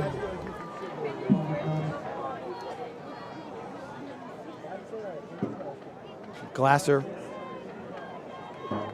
kind of in a pistol formation, actually shotgun now with Wilder to his left. Again, 14 seconds on the play clock. Run it down a little bit. Hand off to Wilder, and he bounces it. It's a good run, 4 yards possibly. That was number 25 on the tackle, Ryan Hassett. So gain of, I guess they're going to give him 3 on that. 2nd and 7. Again, Indians run a little clock. It's weird. I have time to talk more. This is strange. I'm dumbfounded. Fill in, Larry. Yeah, I'm dumbfounded. Tell an old here. story. I don't know what's going on. Now we're still looking over the sideline. Yeah. Clay just called to Clay Burton doing signals. Down to 3, 2, 1. Hand off to Wilder. Got some room. There he goes.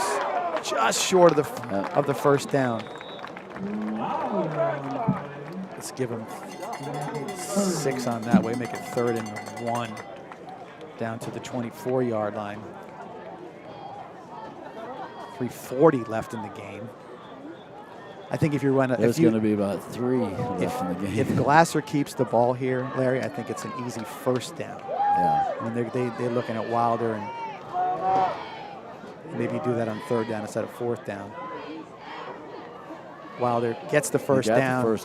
And he's still going. He's down to the 19-yard line. Good 5-yard run by Gator Wilder.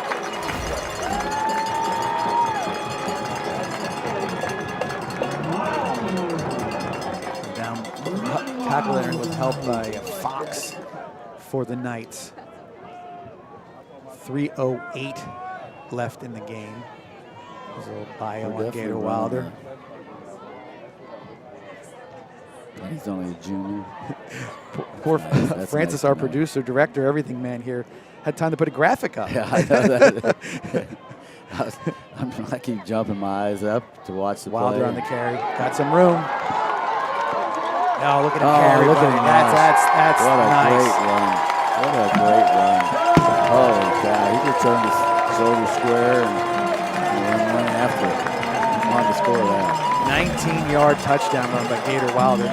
Right here, you saw something. There's a hole. There's a hole right there. All right, Indian fans, we didn't see that, did we? No. Sorry, CAI fans. And another hold right there. Yeah. I mean, so we got away with 2. We got away with a couple holds on that one, doubt. especially that first one. That just. So they're going 2-point conversion here to get it up to 14 if they can. It's Glasser by himself. We got stacked receivers on either side. They just flexed out. Oh! The hit and the missed throw. Hit on Glasser. I hate to see it. Yeah, that's a tough one to take on his right arm. And he's got the ball up where he can't defend himself. Yeah. Boy, he was open too. It's just too much pressure on him. Good. All right, so 47-35, 2:41 left in the game. score. So you know they can score quick. Oh, it's Raymond is going to be. They're going to be a dosage of him. Yeah. So we'll see what they got. I think momentum always comes down to that first down on these late drives. I mean, obviously, I'm not saying, but you get that first down, you get a little pep in your step. We'll see how it goes here. I wonder if we'll see an onside kick. I'm going to go with no. Well, with the success rate at what, 80%? Yeah, I'm not sure why you wouldn't want to do it, but I'm not sure it's 80. Hasn't every onside kick been recovered? yeah, I mean, but so it might be 100%. Yeah, that's right. I was thinking maybe one of them didn't get there. I'm trying to remember. I just can't remember. I can't see. We can get rid of that one post right there. I know. This is like being at Fenway Park. Yes. Oh, he's already called a fair catch. The big guy did, and he dropped it. He went onside kick as soon as it was going there, and I love the fact that they're leaving him there. Well, I was just going to say though, why are they leaving it? We kicked it to him every it's time. It's fantastic. Why do they leave keeping that him kid out there? Yeah. They've adjusted so well all night on everything else, like the run up the middle, and all of a sudden they just leave that one. If I was the ace reporter from the Tribune or the Gondolier, that'd be the first question. Is that your best hands guy you got? It's a ball spot at the 22-yard line. Clock is moving for whatever reason.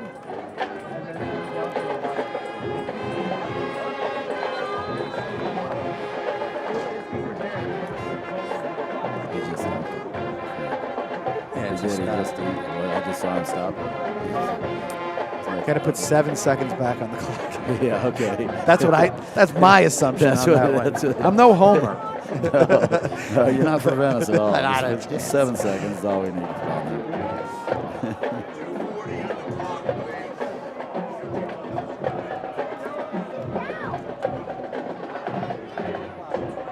No. 240. I think. I'm going to tell you right now, I think 240 is right because when they kicked off, we got the kickoff, it was 241. That's correct. So 240 does make sense. All right, so first and 10 at the 22-yard line. Empty backfield. Quick throw. Hits Kube. He goes backwards and is swarmed by Dalton and Fleming. Take some time. They still have 2 timeouts left. They have to score twice. Tackle him. No, you can't go to the 70. He ran himself backwards, dude. Sorry, ref, I'm not going to call you dude, but that's a bad call. 2nd and 5. Another quick throw. Kube, incomplete. Yeah, he dropped it. So 3rd and 5.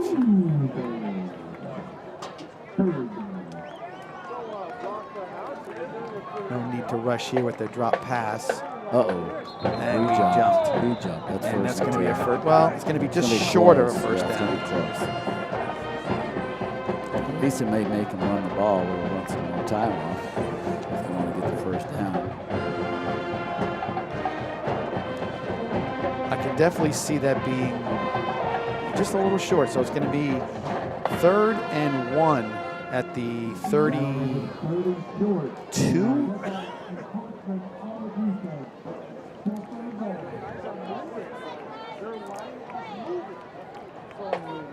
So now we're going to have a late substitution. We're never going to get off the field in time. And there's Raymond on the carry. So they get the first down conventionally, but they're going to get a penalty. I don't think that can be tacked on. I don't think it's tacked on. So they'll take the better of the 2, which I think is the run. Thing is that if there should be that clock stops the clock. I don't think they crank it up until the snap, as opposed to the other way where they got to hurry up a little bit more. So.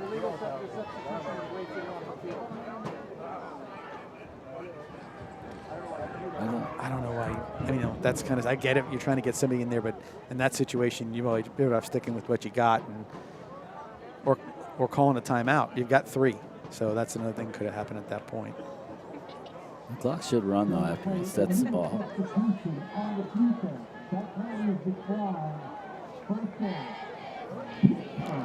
So penalties decline. They're going to snap it. They give him 6 on the carry. Yeah, the clock's 1st and 10 at the 38. Fake the handoff. And it gets an open receiver. Staying, yeah, didn't move. I thought it was a good move. That is wild. That kid was a lot faster than we thought, or something there, because he broke a tackle and he was out the door after he got it. 62-yard touchdown. I thought he made a big mistake coming back in. Yeah. And that's Dalen Platt. He has him right there. He spins out of it, Lee sort of takes himself out of the play. He takes a bad angle on it. And then he's got Brantley and he's got Fleming. He just turned on the Jets. So touchdown for the Knights, and you know what we're going to see. You'll definitely see an onside kick. Yowza, no kidding.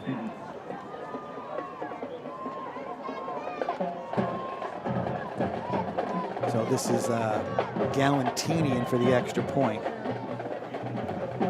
Kick is good.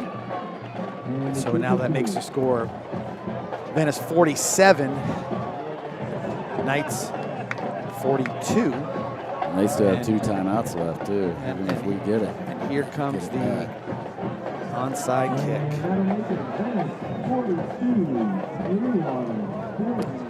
Well, again, we thought it was an exciting game. We said that CAI was a team that kept it close, had a lot of close games. I would be curious to know how many onside kicks they've had in other games. Yeah, who knows? But again, this kid, the number 22, is Perry, Jack Perry.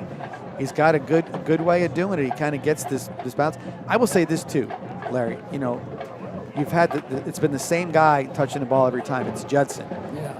You got to figure he's sitting there. You know, like, do I really? And that's his position. He's that center guy. Yeah. Man, maybe give him a break. But he's right back in that spot again. So they got more guys up front. It seems like. They moved him. They moved Judson out of the way, so he's over here. So they did make the switch. Yeah. So you got Barksdale and you got Platt in that spot. We'll see what happens here. There you go. Barksdale recovers right there. He got too much on it. He kicked it up, kicked it down. Yeah, too big of a hop. We still got to get a first down though. They can still get the ball. Press box got the good commentary here. Not the commentary we can use on YouTube or anywhere for that matter, but encouraging the Indians to get the ball. Exactly. So 1st and 10 at the 40-yard line. Hope everybody else is enjoying this game. We are enjoying it nervously, but we are enjoying it. You know, it's really a game that Venice needs going into the playoffs. Yeah. I mean, you need a close game. You can never. Johnson on the carry. You don't want to. You can't ever learn anything from a loss, except that you could lose. Right. But you know, close game is what you really. Now I do know that Coach Peacock likes to alternate Alvin and Jamaris and Gator back and forth. But I don't know if I would have Gator out of the game right now. He's just a hot guy right now. He's the guy making the moves, and I don't know. We'll see. Yeah, I'm not sure anybody can make a move. They didn't block the backside. Yeah. Down tackle. I'll tell you this. You know they're going to be coming after us. Yeah. Again, and you're looking at Glasser. I mean, he might be the guy you have to run in this situation because they're going to key on everybody else. The old belly keep, as we used to call it. The old 37H belly keep. They're going heavy. They're going to go power here, I think, or the jumbo package. I saw 65. It's Cleary. He comes in on that jumbo package. So does Zarkowitz and Gator Wilder. So we got Wilder back in. Again, nothing. I mean, Alvin's a great back, but Gator's just more that inside runner where he can break some plays. Two different styles. Glasser looking at the sideline for the call. Timeouts.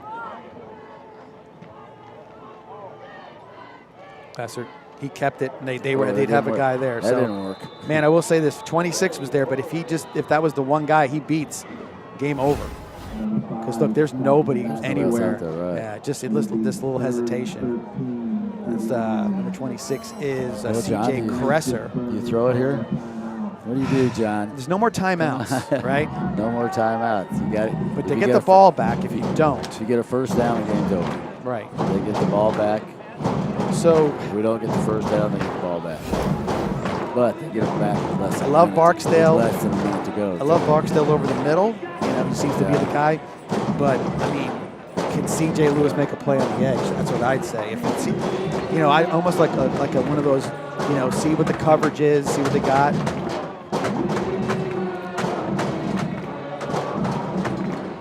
We shall see. Trouble with the pass, if it's incomplete, and you've got a long way to go. It's just, No, agreed. that would be a tough call. Let it go. Run your 40 seconds off. So they get the ball with 50-some seconds left. So here, Lewis is out here deep. Got 19. That's number 19. That's T.J. Wilson on him, with some definite room out here. He catches the ball quick. There it is. Boom. Oh no. He caught it, but then again, it's. If they count the catch. They caught the catch. They called. Okay, then the clock's still running. It was a good catch. Man, if he just gets that ball up. Why is the clock stopped?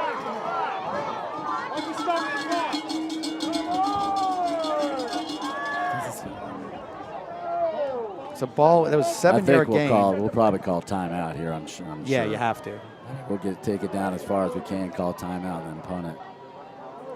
4th and 6 would be the, if you went for it, but I don't see that as being the case. Yeah, that's what we're doing. So we'll get it back with about 40 seconds to go. Boy, this is going to be interesting. 40 seconds, isn't it? Actually, 57.9. I'm looking at something else. Yeah, well, you're seeing that, but that's because the clock has a hard time picking up the point whatever's, and it kind of. There we go.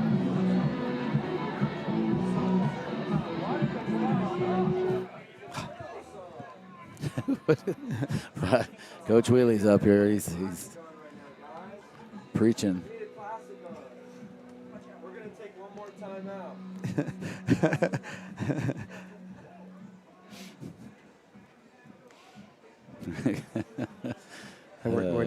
We're. You guys need to be.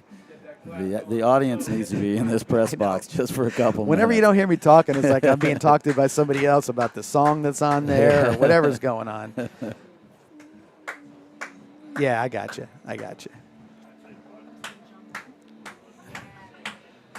So what do we got here? The pile of Venice Indians in there. And are we going for it? I wouldn't think so. However, I've yet to try to outguess Coach Peacock. I'm telling you right now, that's worse than you just don't know. Yeah, it's worse than heading up and playing roulette in Tampa. And he's going to go for it because I think here's the thought. If they get it at the 44, or if they get it at the 30, is it going to be that much of a difference? You know what I mean? Maybe a Hail Mary or something like that. I don't know. But I think. And there he goes. Its ball is tipped at the line of scrimmage, and they get the ball back. Wow. So you go, and it's again. I don't even know if they would have been open if they threw it. I don't know if he was going to Gasati or Barksdale, but either way, there was nobody open.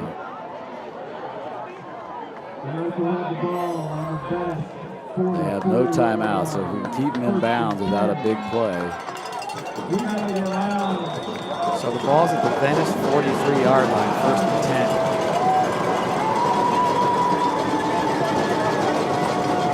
They're definitely spread out. It's going to be. I think they're going to go random here. Oh, picked off. Man. He's got to fall down. Just fall down. Just fall down. Just fall down. Go for a touchdown. Oh my God! You talk about a miscommunication. That guy, I think he was waiting for his guy to hook up, and he took off downfield. Coaching Jeff just told us, he said, that's what we went for it on 4th down. He knew that was going to be the play. No. Wow. I missed the replay. Oh, God. I think he thought his kid was going to hook up, and he just shot downfield. And we could show that one more time if after the extra point. Wow. That was a good way to. Well, you got to figure they get the ball back though, and it's, They got to score twice in 44. I don't even think they can do that. How many onside kicks have we had? Let's us run one. Let's run an onside kick this time. So extra point for Akadapani. We haven't forgot about him. No. There he goes again. We've got to seal that inside. Yeah, he's just stepping through him. It's like there's nothing to it. Well, he's timing the snap. There's got to be something. We've got to do something about throwing the snap off. You know what I mean? You can't just sit there and allow. Here's the replay again. Lester catching. He's just. See, they all went down. Yep. So it was a 62-yard touchdown return.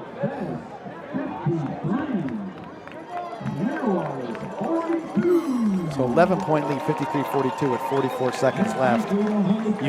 Now, the big man is still out there. So you got to kick it to the big man again.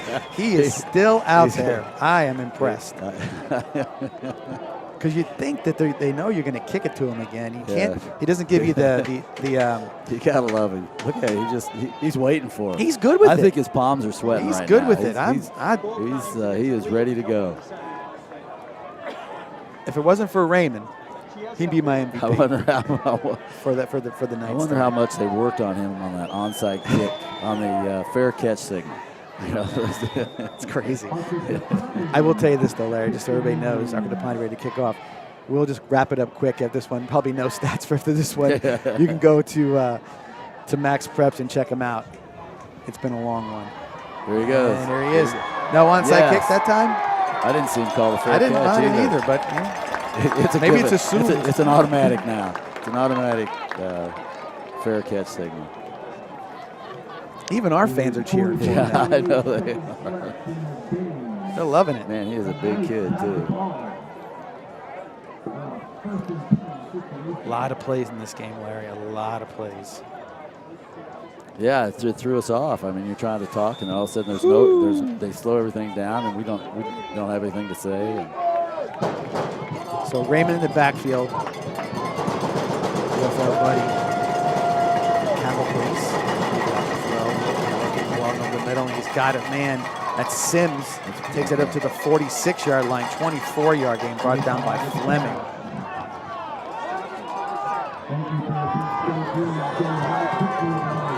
So 1st and 10 at the 46 at the 24-yard. And he snaps it and throws it down. That has to be a new rule. 2nd and 10. You used to not be able to do that out of a shotgun. No, you couldn't. Yeah, it's got to be a new rule. So 2nd and 10 from the 46, 33 seconds left. Galloway pressures Cavaclis, and he tipped and thrown out of bounds, or gets out of bounds. That was... They just ran about 3 seconds off the clock. They probably owed us a couple anyway. That's probably true. 3rd and 10 at the 46. That was Judson who tipped it, and Galloway on the pressure. So 3rd and 10, 30 seconds left in the game. You see the blitz now. You see where the pressure is coming from. I would be surprised if they don't run a draw play here at some point in time, because he could take it. And then take it again. Looking for the deep ball, and incomplete. Headed for number 4. We got 4th that and is 10. McKinney. We got 4th and 10. 4th and 10 with 26 seconds left on the clock. Golly, 53, 95 points for a high school game. That is unbelievable. You know, you're right about this game, though. Offense looked good. Things here, a couple of the second half of a whole different ball game. A lot to coach up. You go in the playoffs, so you got something to look at. Yeah. I don't know how you work on an onside kick. No, either. The ball's going to bounce. It's going to get somebody blasted all the whole practice. It doesn't seem like it's worth it. They'll be working on strong up that middle, sure. Delay a game. So 5 yards takes it a little further back. I'm not sure that makes much of a difference. So 4th and 15 at the 41-yard line. Now we're making sound.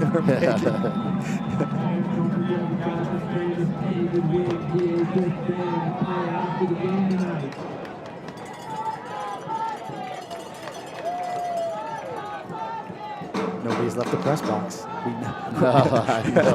People are starting to come in. It's getting more crowded in here, but nobody's left. They want to hear what's going on inside the press box. 26 seconds left in the game. 4th and 15. Looking throw. It is broken up, intercepted. Intercepted by Dalton. That is Carter Dalton with the interception. He's not looking. He's looking off a little bit. Well, they're going to carry him off. That's good. Platt's like, you're fine. Yeah, you ain't going to lay down. Yeah, that's good. That's a good game. They needed something like this, a little close game. Yeah. And I saw some good sportsmanship there. A little hugging out there. Yeah, guys are hugging, and that's the linemen too. So it's like battling it out, and they definitely showed some sportsmanship on that one. So, wait, they didn't give him the interception. They marked it back at the 42, so no interception. Sorry about that, Butch. Well, but he gets a pass defended, so we'll give him that at the very least. No, it's incomplete. So we get it at the 42. And Glasser will take the knee for a 5-yard loss, and that'll be the game. Actually, just take the knee. 4-yard loss. That'll do it. Well, your final score is Venice Indians 53, CAI Knights 42. We'll come back for a quick wrap-up here from Powell Davis Stadium after these very important messages.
And 4-5 successful onside kicks.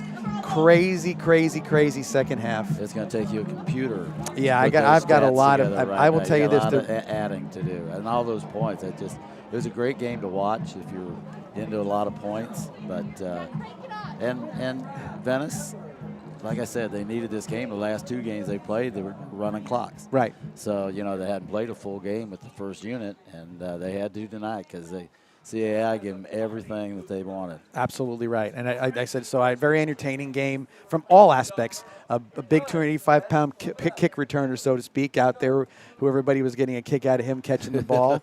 You had blocked extra points. You had 2-point conversions. Just a lot of stuff happening. Like 4 onside kicks. You just don't see 4 onside kicks recovered by the kicking team. Right. That just rarely happens.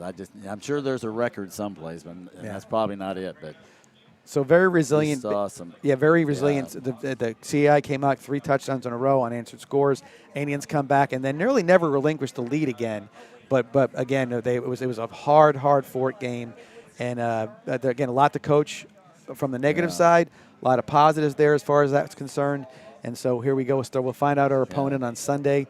as far as a home game next week against whoever that may be in the playoffs. Well, you talked about poise at the beginning of the game, and they showed poise. There was a lot of adversity when CAI comes in and 2 quick scores, and it ties us up, and then we come back and score 2 or 3 touchdowns and almost put it away.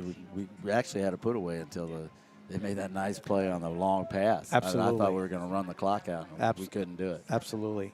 But one more thing, I would be remiss to not say this. The most important thing was that we won the game on the night that Jessica Pacino tossed the coin. That's right. Because she was told that she would be the only one who didn't win so she's very relieved. She got her kudos, and she didn't have to hear for the rest of her life that she lost the game on the coin because toss. Of this coin toss. No doubt. So Good with job, that, Jess. we'll end it there and say thank you guys for watching. For Thanks, Larry guys. Sandberg, I'm John Mastoni. Larry, thank you See you again. later. Great job. We'll see you all next time here, or next week here on VSN Vibrant Aspect Media. Take care. See you later. Bye.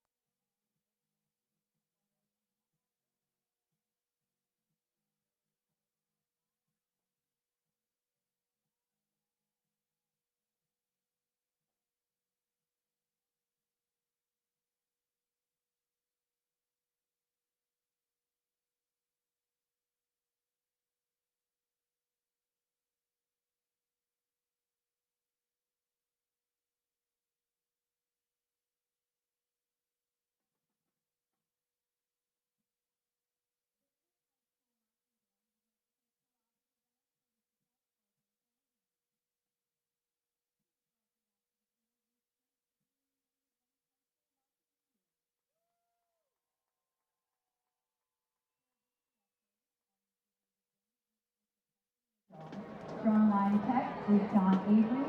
Woodwind tech is Pam Jeffrey. Color guard director, Mr. Montez Eva. Front ensemble coordinator is Mr. Mark DeRose. Our 2023 field show is entitled Dream.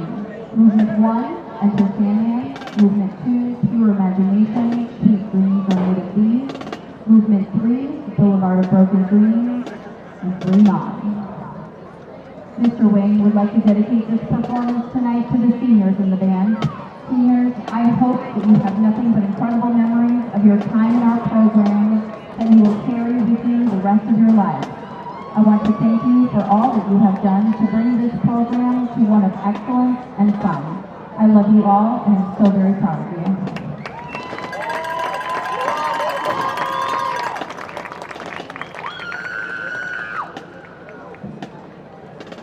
Drum majors Cole Duncan and Francisco Macias, is your band ready?